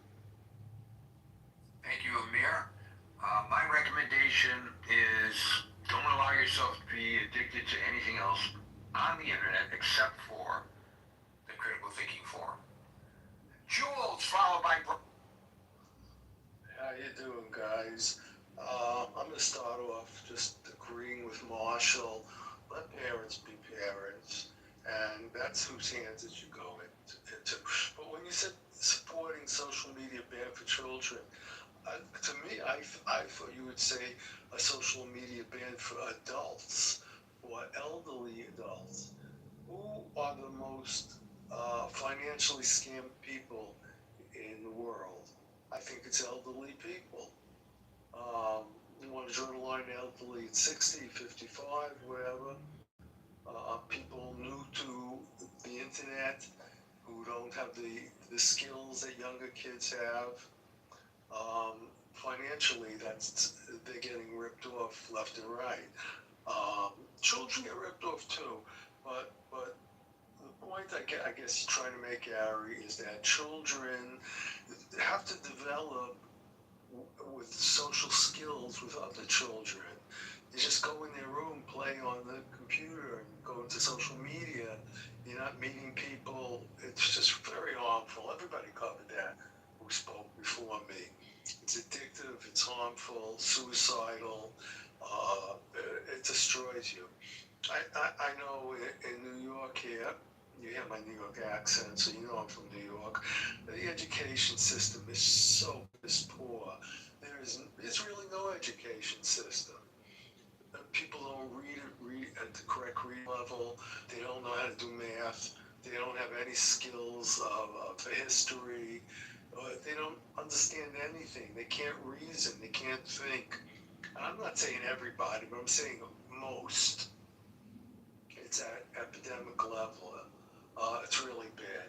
So I would say, we come on, let's admit, we all predicted when social media came out that it was going to be bad, and bad for children, bad for the elderly, bad for financially, susceptible people. My last thing, I'm going to close down by saying, I don't think that enough has been done to get the scammers, not only on social media, on all these other sites, except for Gary's critical thinking forum, but also you get the scammers on telephone calls every day. I get at least 5 scams a day. I get called for insurance for cars I don't have, I never owned. I get fake calls from my child who was arrested because he was in a car accident, and it wasn't him, of course. I mean, repeatedly, they want money from me. That's what's going on too, and they're trying to get it from the children also. But the children are hurt in every way. I'll land with that. They're hurt in every way. We're hurt in a scamming way. Thanks, Gary. Yeah, there's a television news anchor that just went public with how she got scammed, and she says she's embarrassed by it, but she feels that as a journalist, she owes it to her audience to give them to tell them how easy it is to get scammed. So anybody can get scammed, for sure. What kind of scam was it? I didn't get into the details of the story. Yeah, I had friends too, 10, 15, 20,000 gone. I mean, come on, smart people. It's just gone. We do stories occasionally, Jules, about retired police detectives of all a target group who have been scammed. Yeah, they're very slick. These people, they're very slick. And just imagine how much more difficult it is for these children. And somebody, Amir mentioned, which wasn't even part of this discussion, and probably should have been, and I was remiss for not raising it, the grooming of children on the internet. By giving your children free rein to all of this, you expose them to potential groomers. I was, as I mentioned before, Alan was there with me. I was an administrator for another program. It's the grandfather of programs such as this one on Clubhouse. It was the first voice, video, and text chat program on the internet. And we wanted to protect the underage, the children. So we created a teen section where only teenagers were allowed to go in. And we put admins in there, moderators in there, we call them admins, to ensure that, they weren't being approached by predators. And we learned that, and this goes back to our initial discussion of good intentions, unintended consequences, that by putting the youngsters in one form in order to protect them, it attracted the pedophiles. And they were in greater danger as a result of our efforts to put them in less danger. So what appeared on the surface to be a good faith effort to protect children actually backfired and put them at great risk. And I learned this firsthand when my daughter, then in junior high school, wanted to go on the program because this is where Daddy was working. So I said, you can go on the program, but only with me by your side. So she created a nickname, Schoolgirl was some number after it. And immediately, these adult males were hitting on her. I said, okay, well, this experiment failed, you're off the program. So I took over her account, and as an administrator, I had the ability to do this. Every adult who approached me, this was like To Catch a Predator, I would ban them from the program. It was like a full-time job. I'm not kidding you. How many other children were being approached in such a manner? It's really a very, very, very dangerous world out there on the World Wide Web, as we used to call it. Thank you, Jules, for your contribution. And thank you for that story. I'm shaking my head, Gary. Unbelievable. Keep up the good work, buddy. Well, fortunately, I don't have that problem here on Clubhouse, but it was a major problem over there, and it wasn't the fault of the platform. They were just, it was just people will find ways, and social media, the internet opens the door to those ways. Thank you, Jules. We'll go to Brian, followed by Daryl. Yeah, just a couple things. The first one being that I definitely agree there's a problem, but I don't know that a full social media ban is a good idea because there's a lot of good sites out there too. Goodreads is one of them to allow kids to get textbooks access and things like that to some areas that wouldn't normally easily get access to them. So I think that they need to go after the companies and hold the companies responsible to making sure that they're making their sites safe and protecting people. And then I also think that when they do catch people, they need to give out harsher punishments. I don't think the punishments have been harsh enough for the time. The example you just gave, like, when they've gotten past people and gotten to children, they need to get serious time. Yeah, and I am not certain what all the impediments to all this is. Part of the problem is this. So the victim is in Tulsa, Oklahoma, but the perpetrator is in, I'm not going to mention another country, but it could be another country, even complicating it, but the perpetrator is in Louisiana. Whose jurisdiction does this crime occur in? The victim is in one state, but the perpetrator is in another. This is across state lines, and I guess you could say this is a federal case, but we know that our federal agents are very busy with other issues right now, and they're not, I don't think they have the ability to be attentive to that problem. So I think that's why a lot of these cases go unresolved. I think the To Catch a Predator approach, which of course Chris Hansen, who I, by the way, know pretty well because we worked together in Detroit. But Chris, what he's doing, well, that's being replicated by various law enforcement agencies. So if it's a person who takes it to the point of wanting to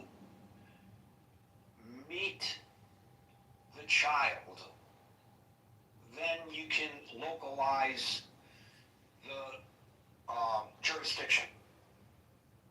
And they absolutely have the right to make an arrest under those circumstances, even if the initial contact was made elsewhere. So I'm taking a case that I covered where the undercover officer posing as a child was in Wayne County, Michigan, and the perpetrator was in Windsor, Ontario, Canada, and the perpetrator offered to come across the border to meet the child. So the perpetrator came across the border, and purchased a motel room in Taylor, Michigan, and they nabbed him, even though there was not a victim. There was no victim in this crime. There was an intent, but there was no victim because he was talking to an adult human being. He was not talking to a child, but he thought he was talking to a child.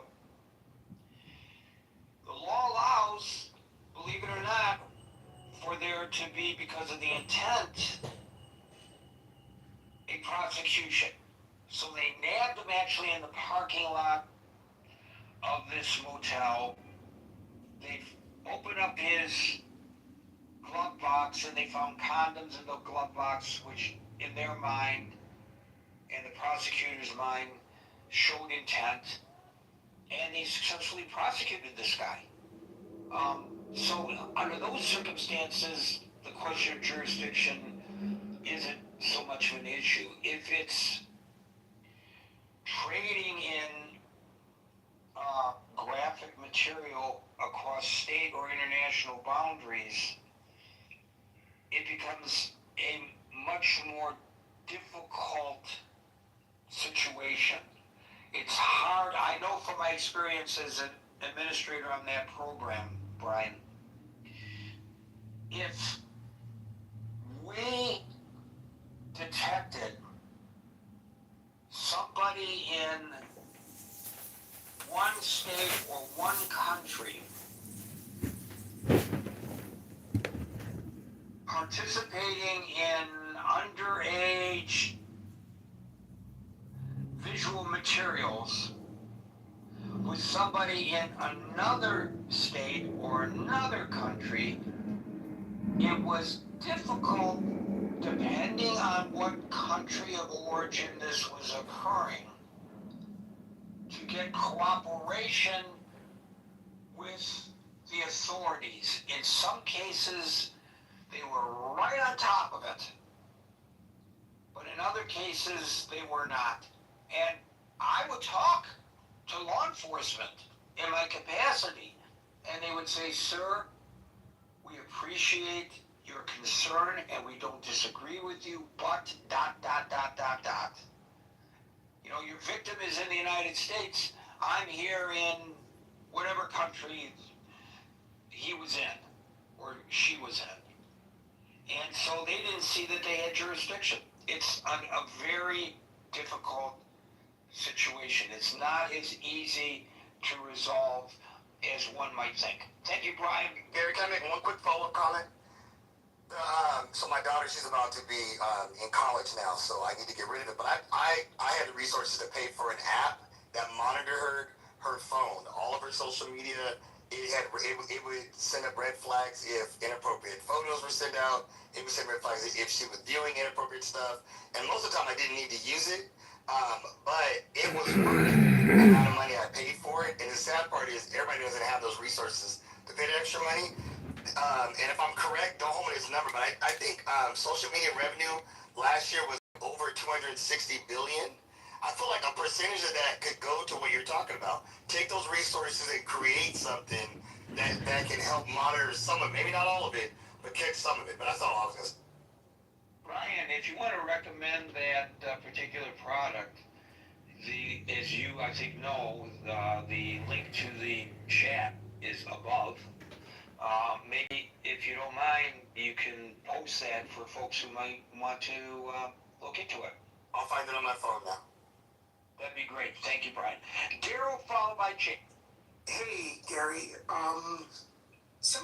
How much of this is like this one-size-fits-all solution, right? So how much faith do we put in the government?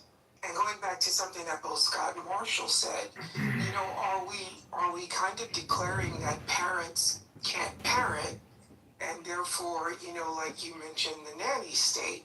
It's also this alarmism in a sense, right? So I remember when my niece turned 7 and she started playing video games, and at the time it was this outrage, video games are causing violence, sometimes when there would be these incidents in schools, they were actually trying to look into whether some of these young boys were playing games like Call of Duty or Battlefield or some of these things that ultimately, over a period of time, it's been shown that there's no real link between violence in video games and actual violence in society. Now they did say that some of these games might lead to quote unquote aggressive thoughts, but no actual correlation to taking violence off. Isn't some of this shouldn't parents, let me rephrase that, shouldn't parents know their kids in a sense? Shouldn't parents, if you have two kids, be able to, maybe by the time they reach 9 or 10, or, be able to say, hey, maybe he's okay with the video games, but he's not. He shouldn't be. Meaning, like, maybe he would be okay with social media, but he wouldn't. Or she would be okay with social media, but he wouldn't. Are we saying, as a collective group, like as a society, that people can have kids, but people aren't capable of actually raising kids to be productive adults? Or people aren't, you brought up the example of how, parents would put their kids in front of the television as they were doing other things in the house. Is it that this is the new way of doing the same thing? In a sense, I saw a funny meme the other day, and it said, I had kids just to drive them to activities. And I thought it was sarcasm, and a buddy of mine, he pointed out to me, and he said, well, no, it's because parenting isn't really about parenting. It's just about activities. It's softball. Here where I am, there's a Taekwondo studio. And right after school, there's like 100 kids coming down the block with their Taekwondo uniforms on. And they're doing Taekwondo right after school till about 7 or 8 o'clock at night. So it's where do parents come in, and parenting comes into play, is what I would ask. Look at your comment about possibly some of this is alarmist. What say you to the statistics that I previously read off from the various credible organizations who have studied this, who do find causation? So I think we haven't had enough time to analyze enough data. Now, I'm not saying that it's untrue. I'm more saying, have we studied this enough to definitively say that it is absolutely true? And what is the solution? Is the solution to tell parents or ban these things? How many, like you ban this, right?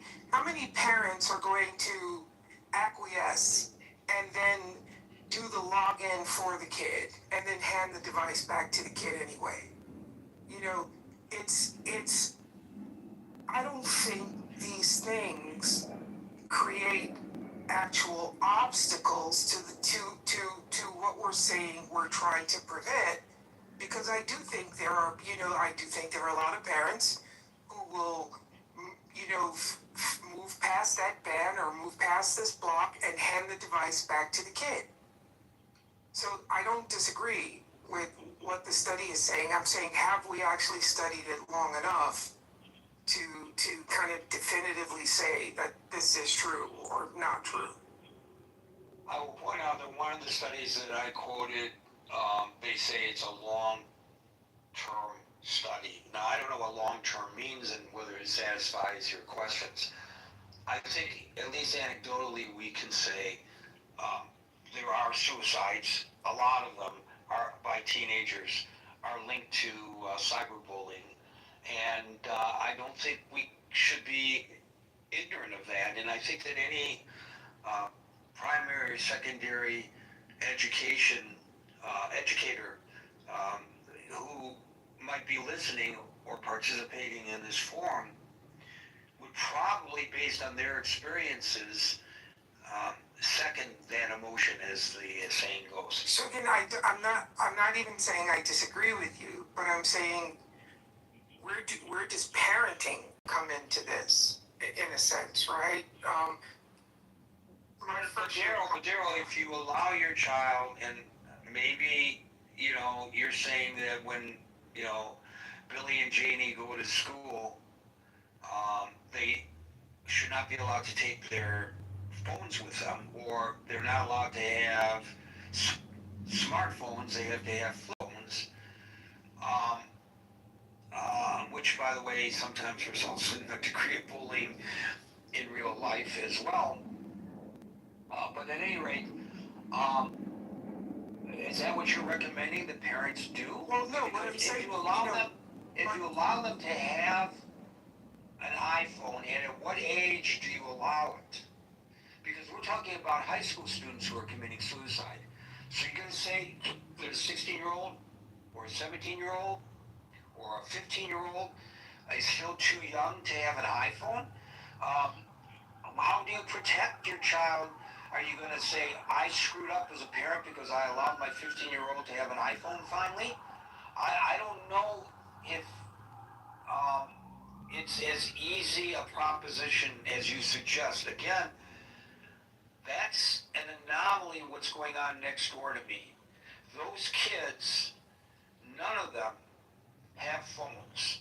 And I've discussed the parenting. We just have chats, the mother and the father and I fully understand their approach. I mean, they're homeschooling their children, which also helps reduce the bullying aspects. Some people will say, but what about the social interaction that they are losing? These kids get a lot of social interaction after school, by the way. They're very popular, and all the kids in the neighborhood are in front of their house wanting to hang out with these kids. So, but at any rate, but they're outliers. Most children the age of their children I know have smartphones. But is it bad to, so my niece is 16, she goes to a small all-girls school up in Connecticut. They check their phones in when they go into the school. They get their phones back at lunch. When lunch is over, they have to check their phones back in. They're put in a little locker, and they get their phones back at the end of the day, right? So there are some systems that seem to be trying to figure out a way to do this, is what I'm saying. And I don't think being an outlier is a bad thing necessarily, is all I'm trying to say. I'm not arguing. I agree, and as I said earlier, that strategy by schools, I think, is at the minimum what can be done, and very prudent. Thank you, Daryl. If I have an emergency and I need to get a hold of my kid, I call the office, and the office goes to the classroom. To the classroom, yes. Pulls the kid out. If the kid has an emergency, they're going to call me. The child does not need in the classroom a phone. You're absolutely right. The parents who come up with that argumentation, what are they thinking? I don't understand that thought process. I applaud that school in Connecticut, Daryl. Shane, followed by Mickey. Hi, Gary. Hi, everybody. I don't really have a very smart answer. I just have to be sort of reflective. I agree many of the people were talking about this issue. There's no one method will fit all. But I believe parent has responsibilities. Parent needs to be educated. Parents need to set example, not use their iPhone, their smartphone all the time. And when I go to dinner with some people, like even 2 people or 3 people, small group, still somebody is looking at their phone quite often. It's really bothers me. Yeah. So I think adults has to. It's like it. I'm so glad you talk about this subject because it's not talked enough. I don't think about that because my child is already big enough, and for when he was in college, he has to do a competition, and then he told me himself. He said, "Mom, I turned off my social media for entire 1 month. I didn't touch it." And guess what? He won. He won the first prize in Juilliard viola competition, you know. So that is something I didn't ask him to do, but I'm just thinking from younger time, if you have kids 5, you need to you need to control yourself. You as parents, you need to control yourself. So you need to set example. If the parents are not aware of this problem, and it's very hard to navigate. And then of course in New York, right now, you have to go into school, put your phone into a cubby or somewhere, and then get it after the school. That's great. Now, another thing is, I think we're sitting on our ass too much and looking at the phone. We need to encourage our kids to do, like, I don't know the statistics, okay? They need to go play soccer. They need to go play tennis. They need to go whatever. Oh, play the violin. You know, they need to stand up to play. So I think we're not. I would encourage our younger generation to do physical exercise. In that sense, you're not gonna holding the phone and doing social media and being bullied or whatever. Feeling stressed out or depressed or whatever. But in the other hand, like other people talk about, internet has we get information so quickly. We learn things. It's not everything is bad, right? I watch the YouTube a lot, to learn stuff. So yeah. Anyway, so my suggestion is we parents needs to be more responsible. And of course, a lot of people here are not parents, but think about it. If you become a parent, or if your uncle, if your aunt, what do? And minimize using the device. Yeah. Thank you. So, you bring up a point that has not been mentioned previously, and it's an excellent one, Ching, and that is that we as the adults should be leading by example. And as you know, I drive a conversion van, and I learned, one of the first things I learned when I first started driving a van was you can look into the cars that pass you. Usually they're passing me. I'm not passing them because you can't drive like Mario Andretti when you're driving a van. And so many people, while they're driving, are texting. Forget about talking on the phone. They're texting. You mean whatever's on that phone, it could not wait until you're in a safe location to text?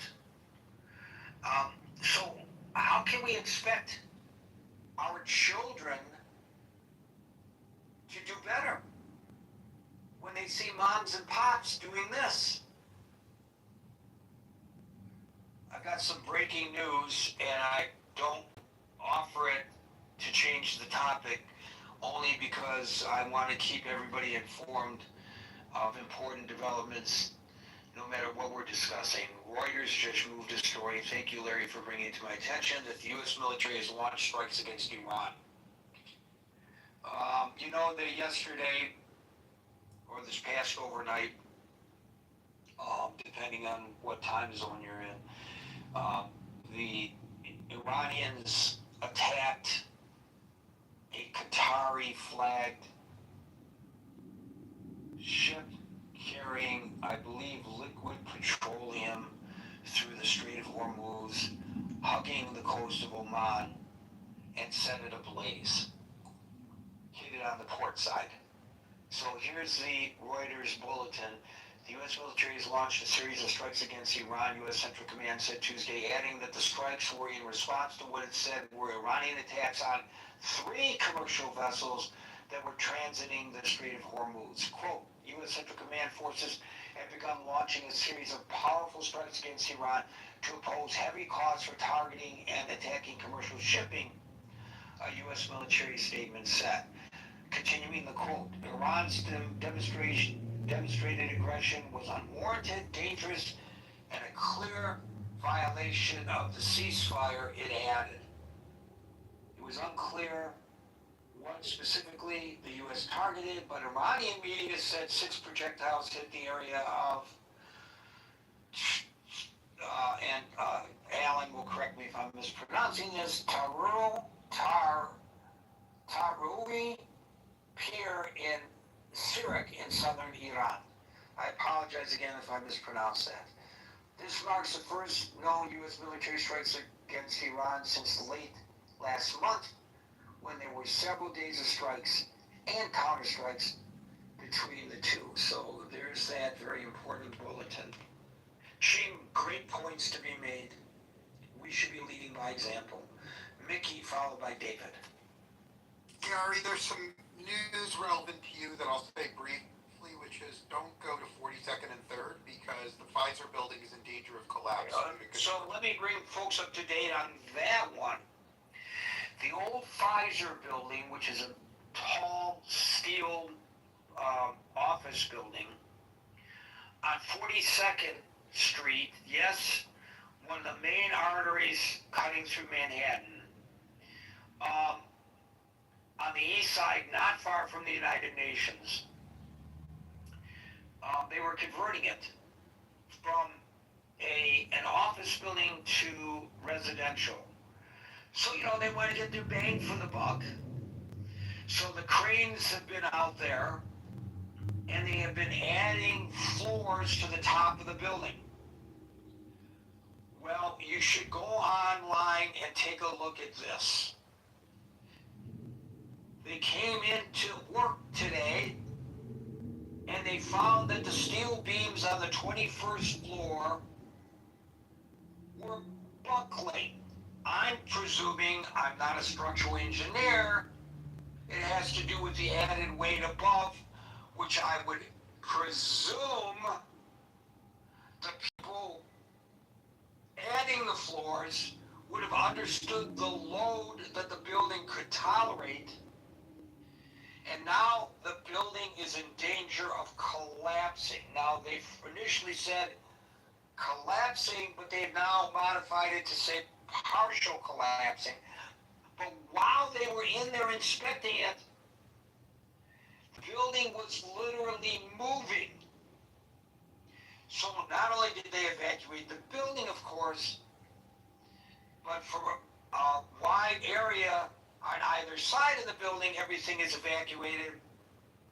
And of course, on ground level, a lot of those are retail establishments, but there are tall buildings, some of which are office buildings, but some of which are people's homes, their apartments. And they've been forced out of their apartments. And it is a terrible, terrible F-up by somebody. And thank God they caught this. Can you imagine if it had collapsed with people inside, with people going past on that busy thoroughfare? God forbid. Holy freaking camole. I can't wait to hear who's responsible for all of this. And if I was the person ensuring that project, talk about suicide, I would need social media for me to consider that. Whoa, that's going to bankrupt the insurance company. There are going to be a gazillion claims as a result of this terrible, terrible screw up. Back to the topic, however. The people involved all deserve to go bankrupt, and I'll be succinct, as I always am, Gary. On Clubhouse, people always complain about how long construction projects cost these days and say the Hoover Dam was completed quickly and the Golden Gate Bridge was, and that's all true, but what every single person on Clubhouse forgets is all those past construction projects completed quickly killed 50 to 100 workers. So I'm happy we're living in today's time. And with a different type of construction. When my son was going to Fordham, he was living off campus in a pre-war building. And I'm telling you, the walls are thick.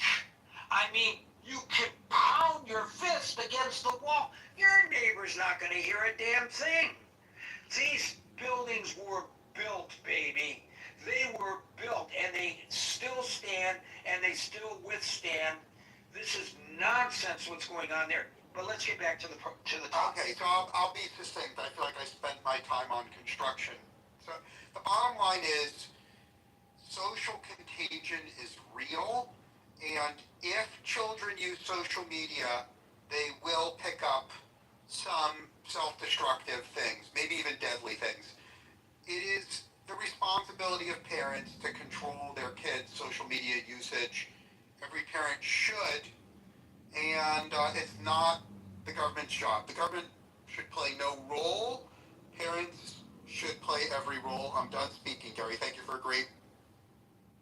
Thank you for that, Mickey. David, followed by Andrew. All right, thank you. Well, several things I want to say. Number one, Mark Zuckerberg has said he don't let his kids on Facebook or use social media. So he has an understanding about the addictiveness of the issues that can happen with social media. And there's several other, entrepreneurs who founded social media who have said the same thing. They're not letting their own kids use the very platforms that they have created, which may contribute to some of the issues that have been talked about here. But another thing that people don't talk about as much is the number of parents who either exploit their own children on social media, often starting with creating their social media accounts for their kids when the kids are just born, right? Already securing the handles. But there's a whole category of people. They're on YouTube, they're on TikTok, they're on Instagram, and, they're doing they say, oh, I have twins, and everybody thinks their twins are pretty, so they just put them all over the social media, right? Because they can make money off of their kids that way by showing, cutesy photos or showing them do interesting little things. You have the other group where it's like the whole family is on the, living, kind of doing their own little mini reality TV show, a lot more on YouTube, but living it out. So you have the parents themselves who are using the platforms as a way of being able to bring in revenue and make money. There's an interracial family where they have like about, 11, 12 kids, and they show their whole family and their whole whatever edited version they put up there, their life on it. So you have a lot of adults themselves, adults with children, who found that social media, is, definitely a place for them to be able to, go ahead and make money. So they do the self-exploitation of their kids. They don't even really give their kids time to grow into being a young adult. Of course, they're growing into being a child to even get to the point of knowing whether or not this is something they might want to do long term. They're just taking that choice for them. So, that itself is a problem. Should the government get involved and do it? I would say, like some of the other people here, no. I don't think the government should be the one getting involved in regulating it. I think that it should be left up to the parents. But I wouldn't be against the idea if parents, or certain things are happening due to kids being on social media and the parents weren't doing the job. I wouldn't be against extending the idea of neglect charges toward the parents, for engaging in some kind of neglect, for something that's extremely serious, right? That happens. And that's within the parent's control.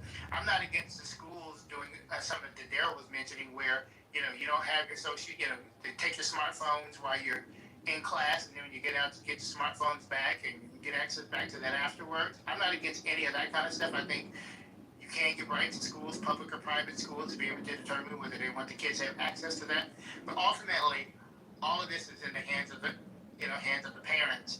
And somebody just needs to talk to these parents out here who are getting their kids social media platforms once soon as they're born, and the parents who are out here exploiting their kids for money on the social media platforms. That's all I got to say. Hey, piece of space. You have to wait for your turn, Rambo. It's one at a time here. So, David, you bring up also a point that had not previously been discussed. So I appreciate your contribution. Andrew, followed by William.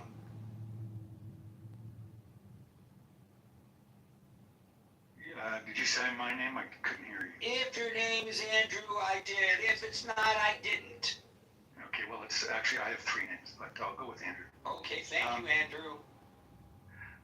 Yeah. Well, first off, iPhones have parental controls on them. You can avail yourself of them any time to ensure that your child is, you're monitoring what they're doing, et cetera, block out certain programs. Secondly, I just wanted to mention that although this didn't happen to a child, it happened to me. I got a phone call from a friend who said my image from my Facebook account was in an advertisement for Meta glasses, which I use because they're hooked up to my phone and they act as my a resource for my blindness. But I didn't approve of it or agree to it. They just used it because it's on there and it's theirs. My picture is theirs. They own it. So this is some of the dangers of social media. Thirdly, I got a call. Who owns it? So you're saying the social media site. When I just want to get to the nuance of this. So when you which social media site? Facebook. That's what I thought. So when we download Facebook, we don't read the terms of service, but we accept them. And in the fine print, it says that anything we publish on Facebook, they have the rights to. Use. So then they see, or it may have come from the other direction, the company that manufactures the device sees that you're using their product, and they like the image. So they go to Facebook, or Facebook might approach them and say, hey, we own this, the rights to this. Would you like to buy them for your advertising? Or they say, we want to use it for our advertising. How much will it cost us? And because of you posting your photograph, you have made Mula Shula for Zuckerman, who, of course, we have to be considerate of because he's just barely making ends meet. Yes, and to the point here, the glasses are called Meta, so it's Meta AI, which is Facebook. It's already the same company, basically. So they just, are using it regardless. So you must be a good-looking guy. That's the reason why. So I would take it as a compliment. And it looks like it's probably just targeted to her because she saw other ones with other people in them.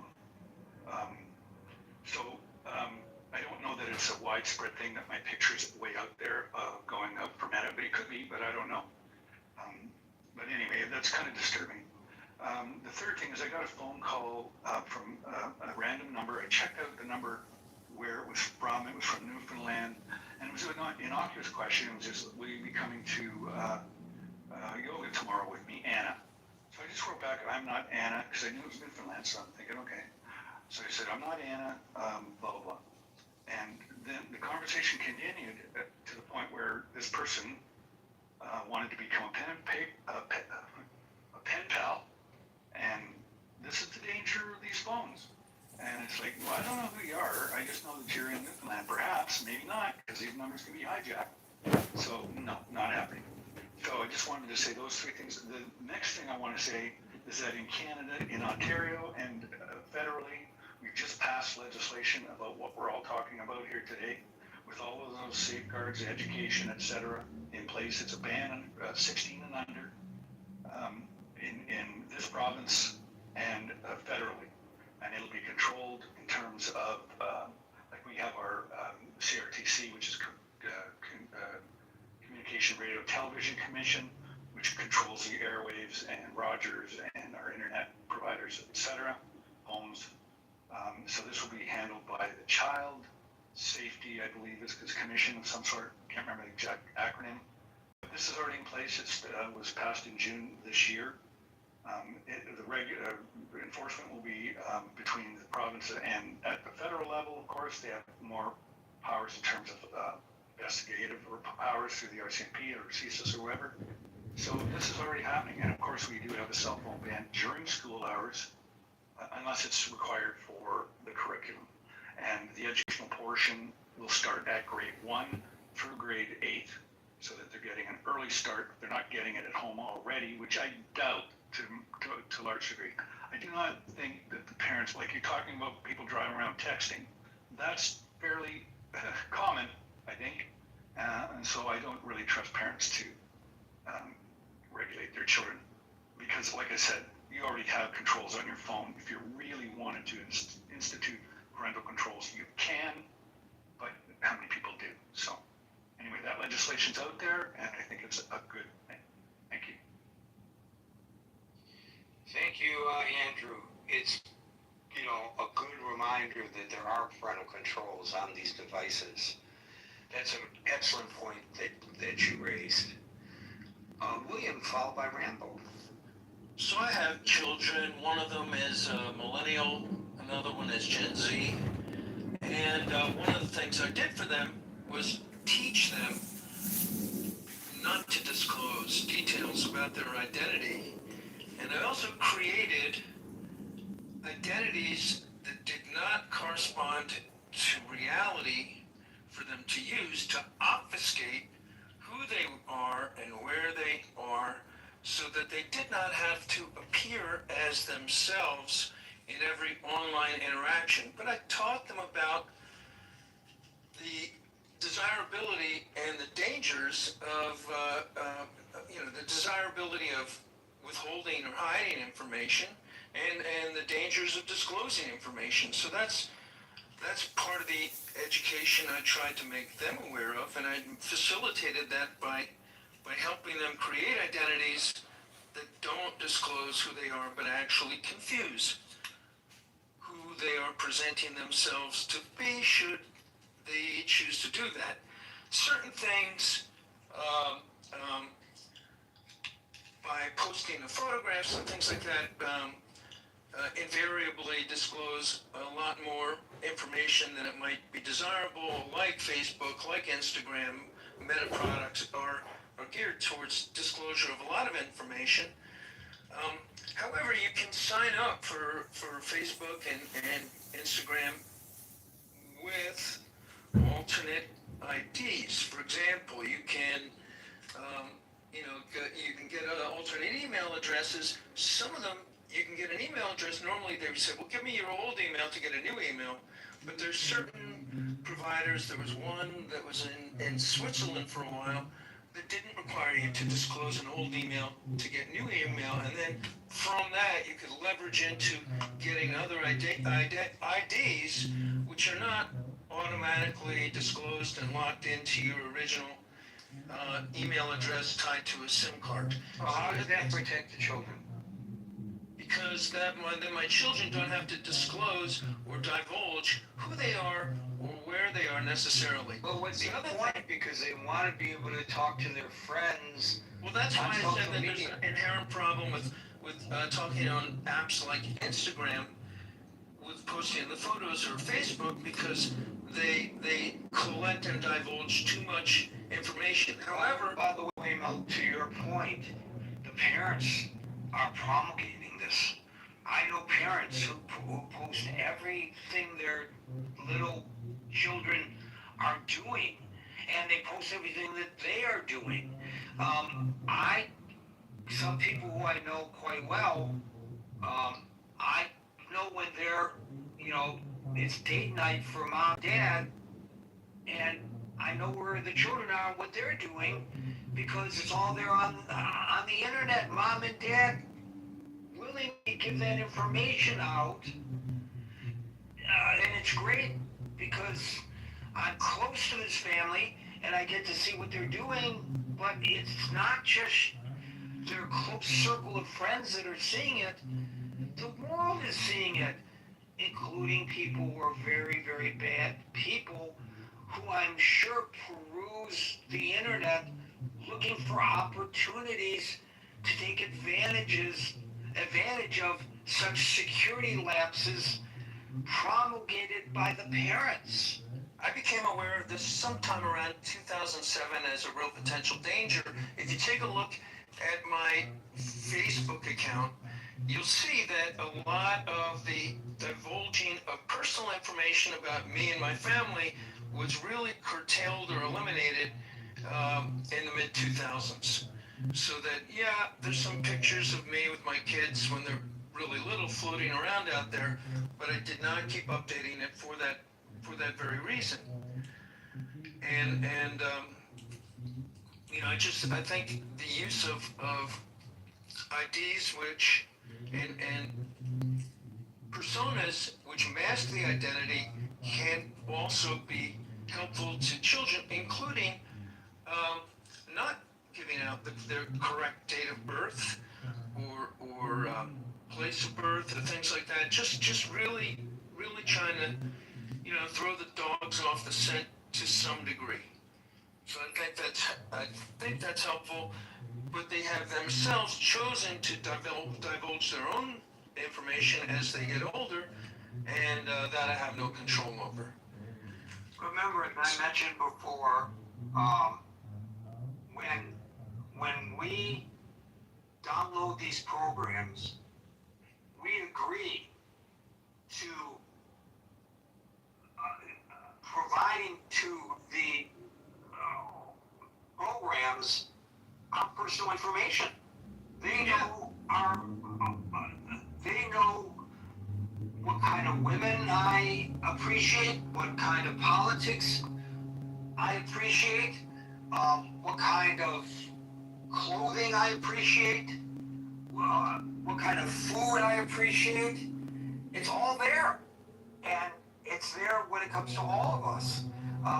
We have set ourselves up by accepting these quote-unquote free programs and to them having more information about us than we may even realize about ourselves, that we may realize ourselves about ourselves. Which right? is why I created identities that intentionally published false information about myself and my kids, including the dates of birth and other things, to actually make it harder so that when they use the alternate identities, the legal, it's not illegal, it's a legal alias.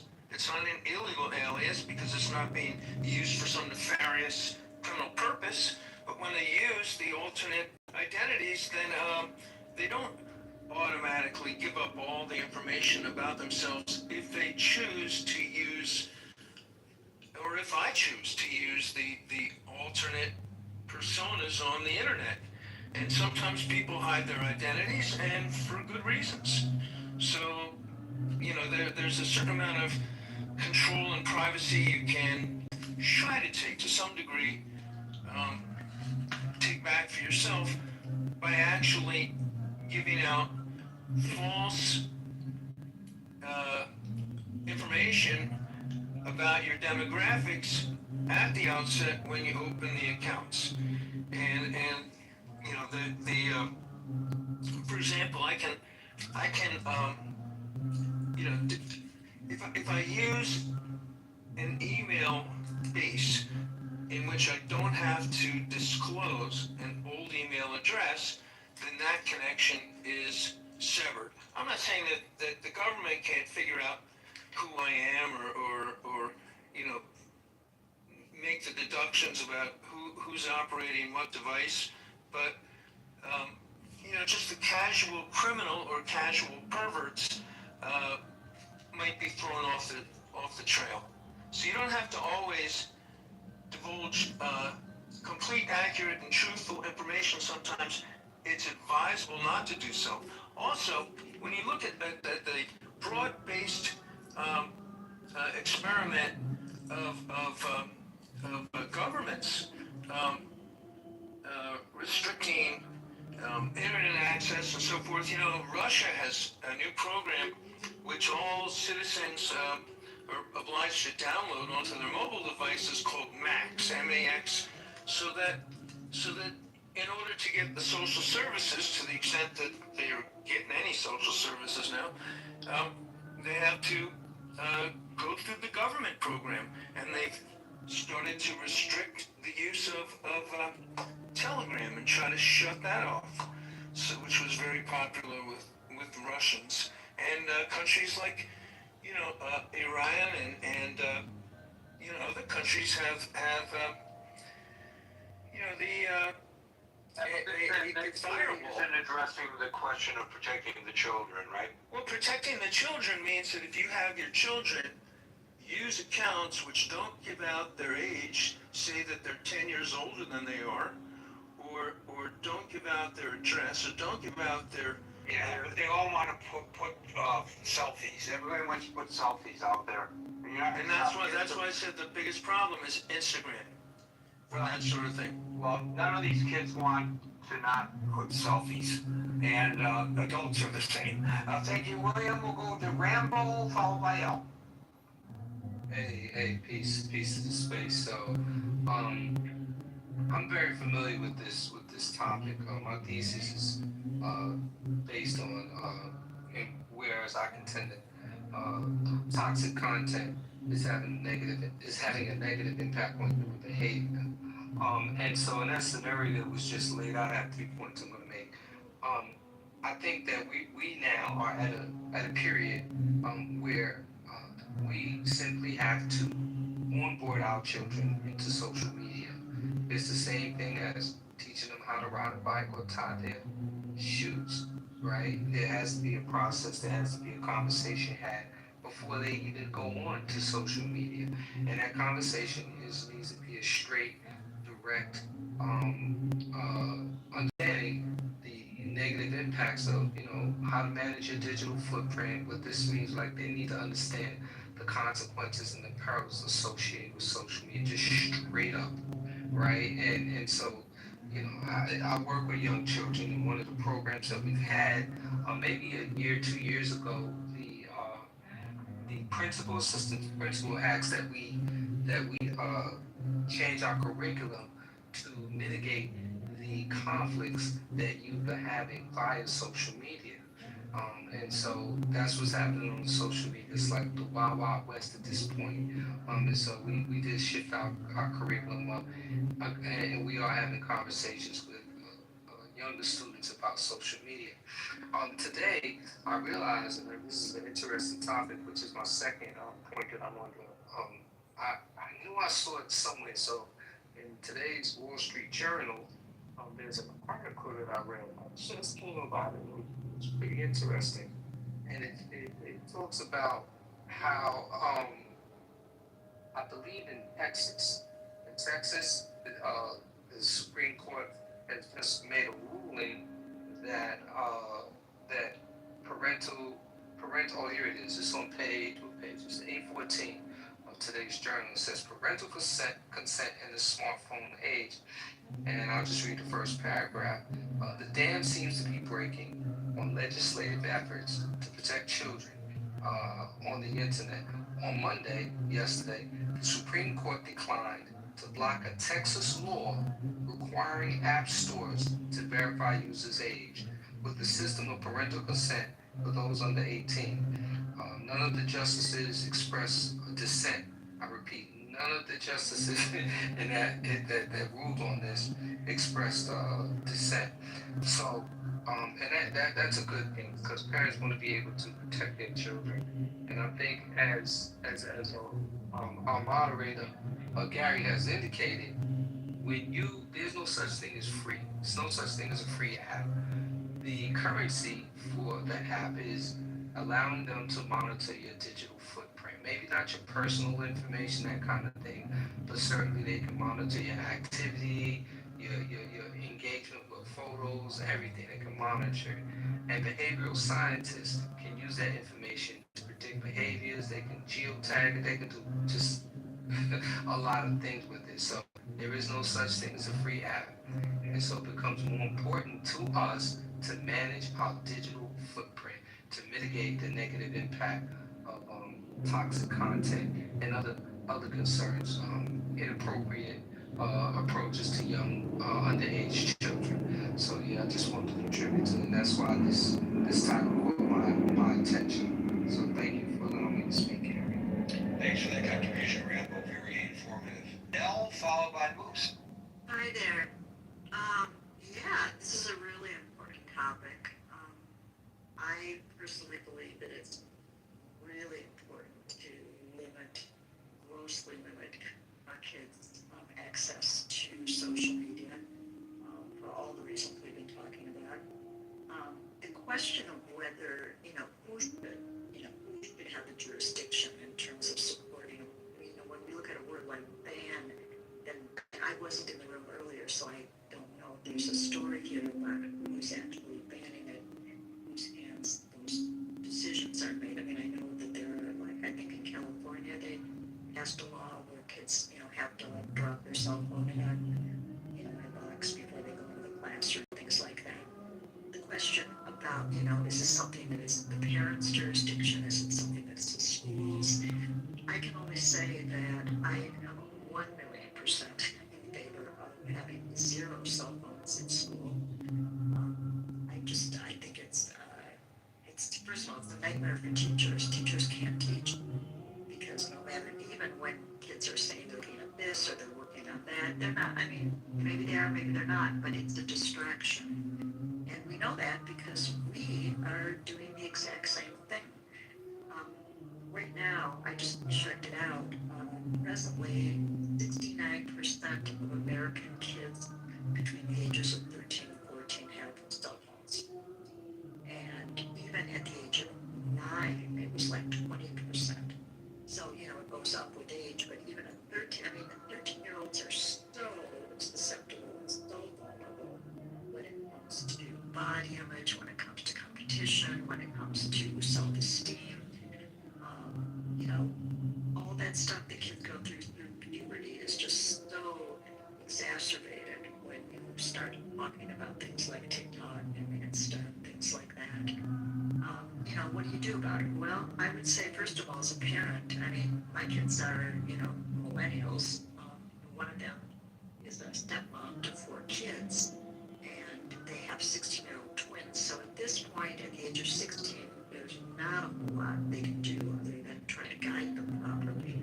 But their screen time has been really, really, really limited from the time they were really, they've been begging for it, begging for phones, and begging for all of it for years.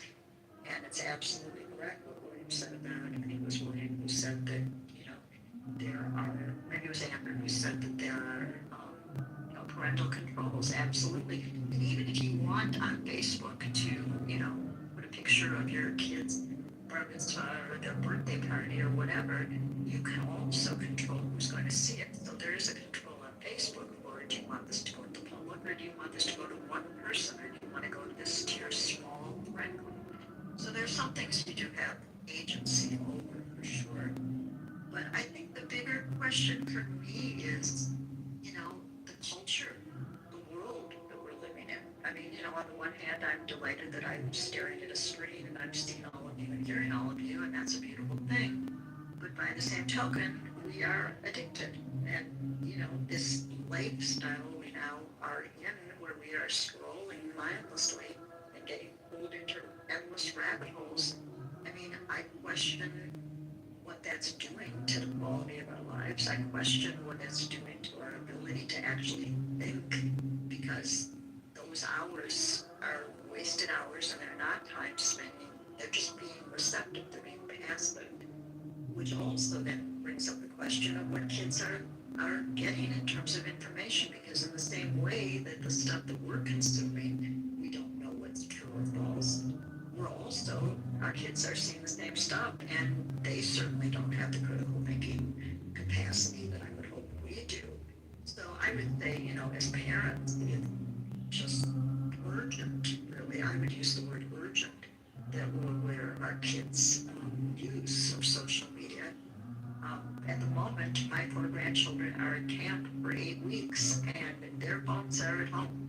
There is 0 devices allowed at their camp. They are running around being kids, going on camping trips, canoeing, being in plays, and they couldn't be happier. And it tells you something about what happens when you're not, connected to this, and when you're not pulled into the whole, toxic and addictive social media world, especially of influencers and who they think is, has credibility. I mean, you can't expect kids to sit there and go, well, now who is that person and what gives them any authority and what do I really think about that? And they're showing me how they, are on this drug and they lost all this weight. Is that a good thing? Is that a bad thing? I mean, we don't do that. How do we expect kids to do that? We are literally standing by and watching them. And I think we're doing it as some kind of part of it at this point is addiction and habit. But part of it is that we have a very lonely society.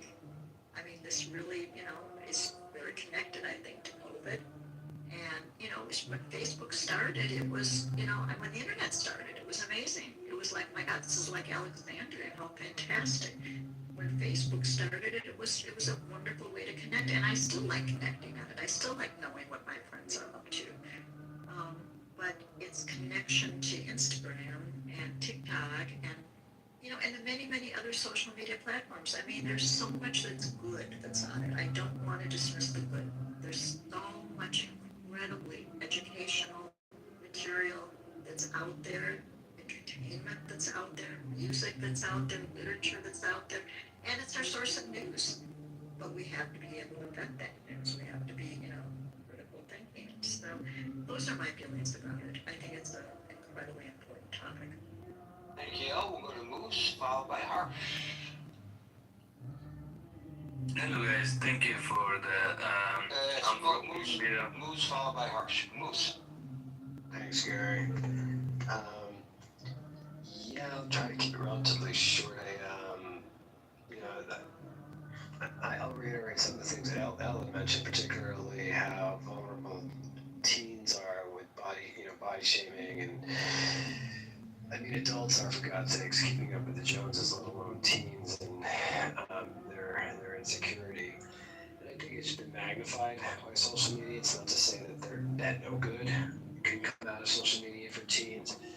While I've been listening, I put up the CDC site, and I guess they did a study a few years, 2023,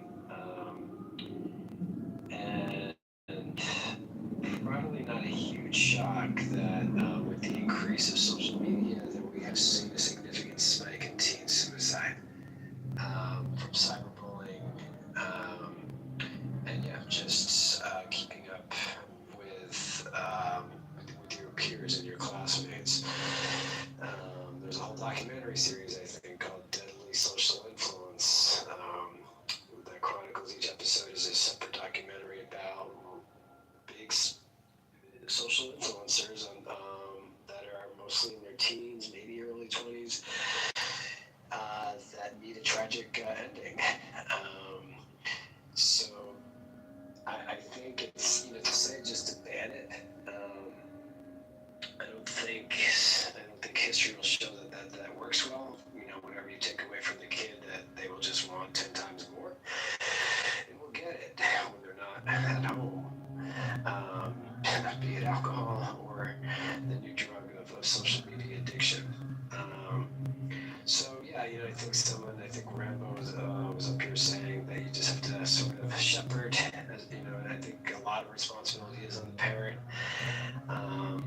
It's when you're in the park or at a restaurant, you see like an 8-year-old or a 7-year-old sitting at the dinner table, whatever, at a cafe or restaurant table with their parents, and they're just, the parents give them the phone so the kid doesn't melt down, so they can amuse the child while they're just trying to have a moment of peace or have a conversation about whatever, versus interacting with said child and putting the foot down and saying, we're at the dinner table, whether it's at a public restaurant at home, there is no phones. So yeah, I would just say it. I don't know if I think the ban's extreme. Yeah, but you gotta lead by example, How many times have you been out to a restaurant and you see everybody's got the mom, the dad, the son and the daughter, they're sitting in the booth at the diner, and everybody's on their phone and nobody's talking to one another, and it's like, well, why are you even bothering going out to eat?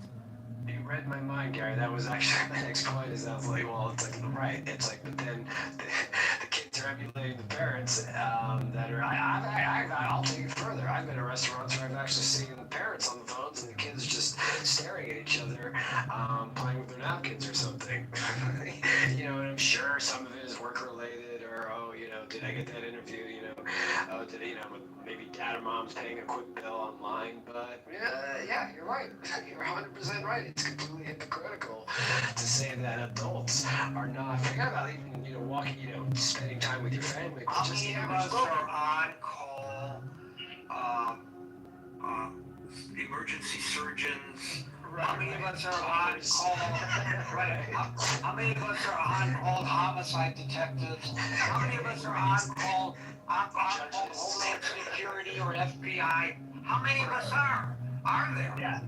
Pretty small percentage, and I'll just say, I'll finish with this, and it's not just, it's when teenagers are seeing parents, and I'm not just talking about a full-grown adult in their 30s, 40s, or 50s crossing the street, oblivious that they're jaywalking against a red light, but they got their head buried in TikTok on their phone, but they're pushing a stroller with them.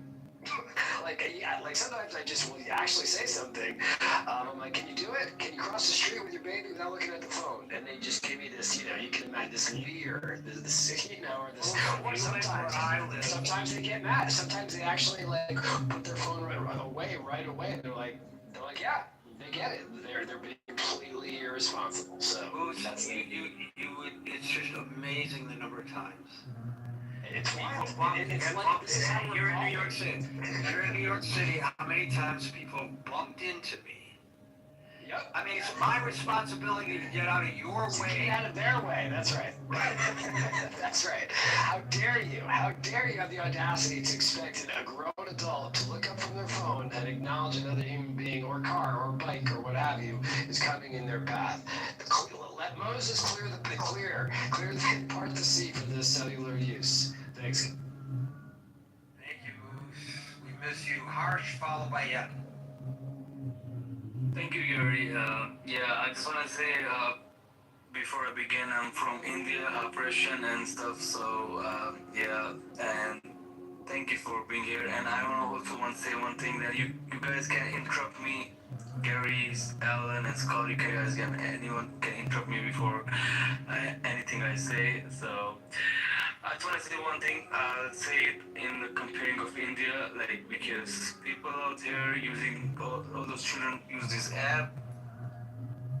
You guys have a different view about those things. That if a children is watching on the social media, then they are mad. They will be having all those thinking and different thoughts out there. But I want to say that if a children is using social media, if you allow that, and that's a different danger to a parent as well. Not in terms of if their child memory or anything is intellectual or thing is being in a danger, but their parents, their parents. The money and all those, the parents' privacy also is in a danger, because there's a cyber crime, and we are facing out there in India right now, and that could come to America as well, because I have heard all those stuff that Indian things and Bangladesh and all those stuff, these guys are scamming out there to the American people. So what we are facing, let me tell you guys what we are facing right now in India. So, if anyone, just for an example, if there's an Apple, is a company called Apple, right? So, they are legit. They have all those stuff. They are good locked up. About all the HTTP, DCP, DCC, that nobody can hack them. But what about their vendors? They are also locked up, man. Nobody can hack them. But what about their vendors? That's how the hacker get all those people. Same case to the children's as well. So if children's go to social media, post all the stuff, man, that's very, very, very easily they can get to the parents. I can give you a live example of how just take an example of Movie Week. I don't know how many people know about the Movie Week hack.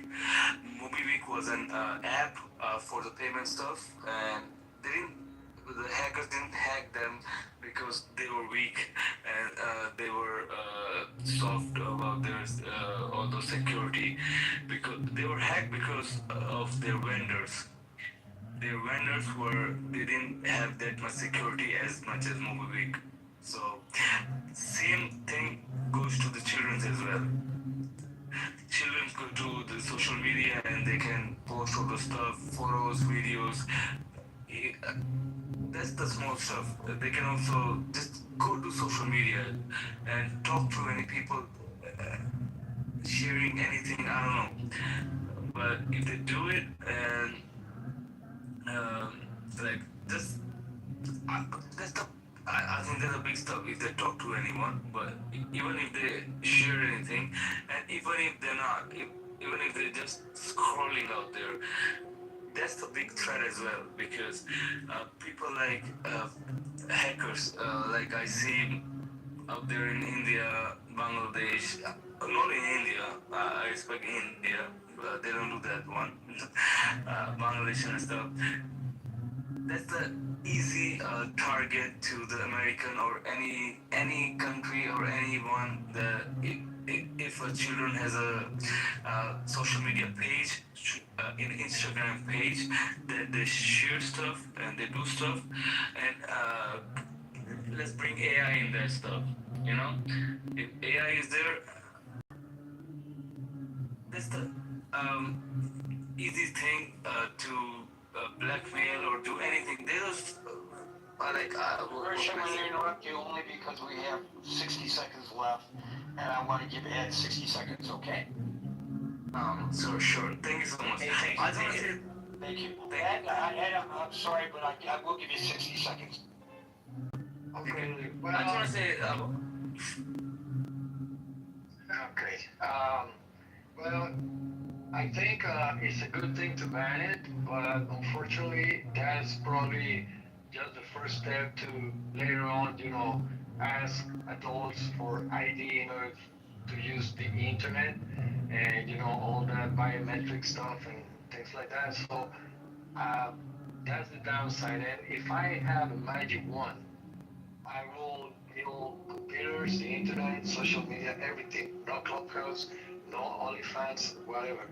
Because humanity is going down the toilet, and for the sake of humanity, I think we will be better off without all this technology.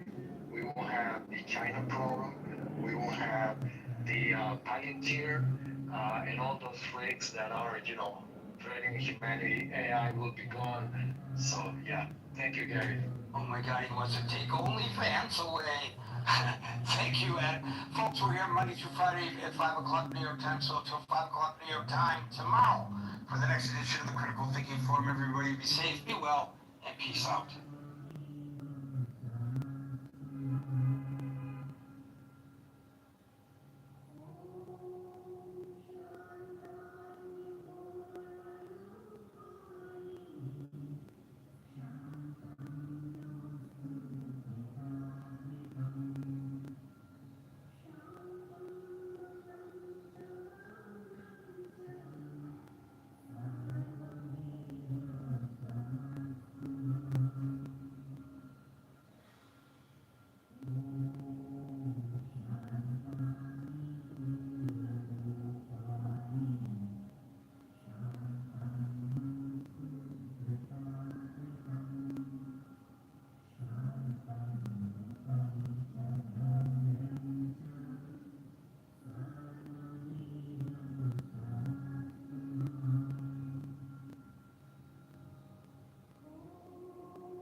Kitover spoke about welfare dependency as a symptom of divorce, separation, and illegitimacy among poor urban blacks.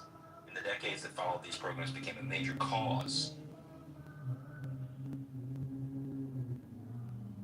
I will die knowing I will never come across that in a black man. I'm so fucking confused. Yeah, Isaac, you know, it takes a certain amount of intelligence to be able to recognize and steer clear of bad people. And, you know, and some people just don't have that ability, you know, or there a lot of it when it comes to issues of romance, they just, their desire to find a relationship overwhelms, and this is women especially fall victim to this.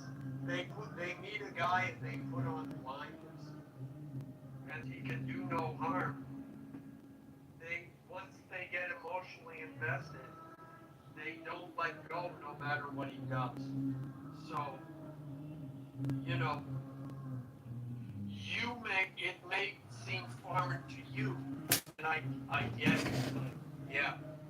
Wait, so Alan, you never told us who's your basketball team? Oh, so. Oh, it is? Yeah. Okay, this is okay. Yeah, and thank you, Sig, for letting me have a white man trying to cope moment. Hey, that was good. Yeah, but Isaac, see, here's the thing. I gotta beef with you. Okay, Sig put in his time with a black woman. He was married. So we let him graduate to white women. You gotta let them. There's a lot of fine black women who are looking for a fine black man like you. You gotta do your and support your people against the oppressed white. The man that's keeping you people down. You gotta do your job. That's right. Okay. You gotta put in some work first, Isaac. Are you saying he needs to date a black one before he can date a white one? That's right. Yes, he's gotta earn his stripes, David. Yeah. So unfortunately, Alan, that kind of fucked up in 2005. I will explain. Well, it's 2026. I know. But in 2005, I passed the test. That test took away my blackness. Wow. That test was becoming accurate. After that, it was like, nah, you can't, your skin color's black. You are no longer black. That's what happened. I didn't know that. So, I can date hacker woman. That's who my people are. My people are no longer black. I'm sorry. It happened. Wow. Yeah, he just get to the front of the line, man. That's some bullshit, Isaac. Some bullshit, bro. Said fuck this. I'm going right to the front. But Isaac, would you push Larry Bird to the floor? Acknowledge me. You know, my only advice, Isaac, is embrace the Miracle Whip and learn to love mayonnaise. I love mayonnaise. I love salmon toast with Don't say that. It's pronounced a miracle whip. You can't say that. I'm trying to protect you here. I mean, they'll only accept so much, you know, what is it, going off the plantation. But yeah, it starts. Next thing you know, you'll be putting raisins in the potato salad and actually diving into the pool as opposed to just putting your. I actually can swim. I just have the worst composition. I'm basically bottom heavy, so I just you have to put a lot of energy. You and me both. Is Isaac black? Yes. Then you can swim. Yes. Okay. That's two racisms tonight on the stage. Hey, check your white privilege in the hallway, David. Come on now. Well, you know what, Sig? Thank you for calling me white, even though I'm not technically white. I'm sick, I'm white, and I float. I float. Fellow black man. Floating is black Brandon. Yeah, what was the witches in Salem say? Like, if you float, then you're a witch or something like that? No, yeah, if you float, you're a witch. If you sink, you're not. It's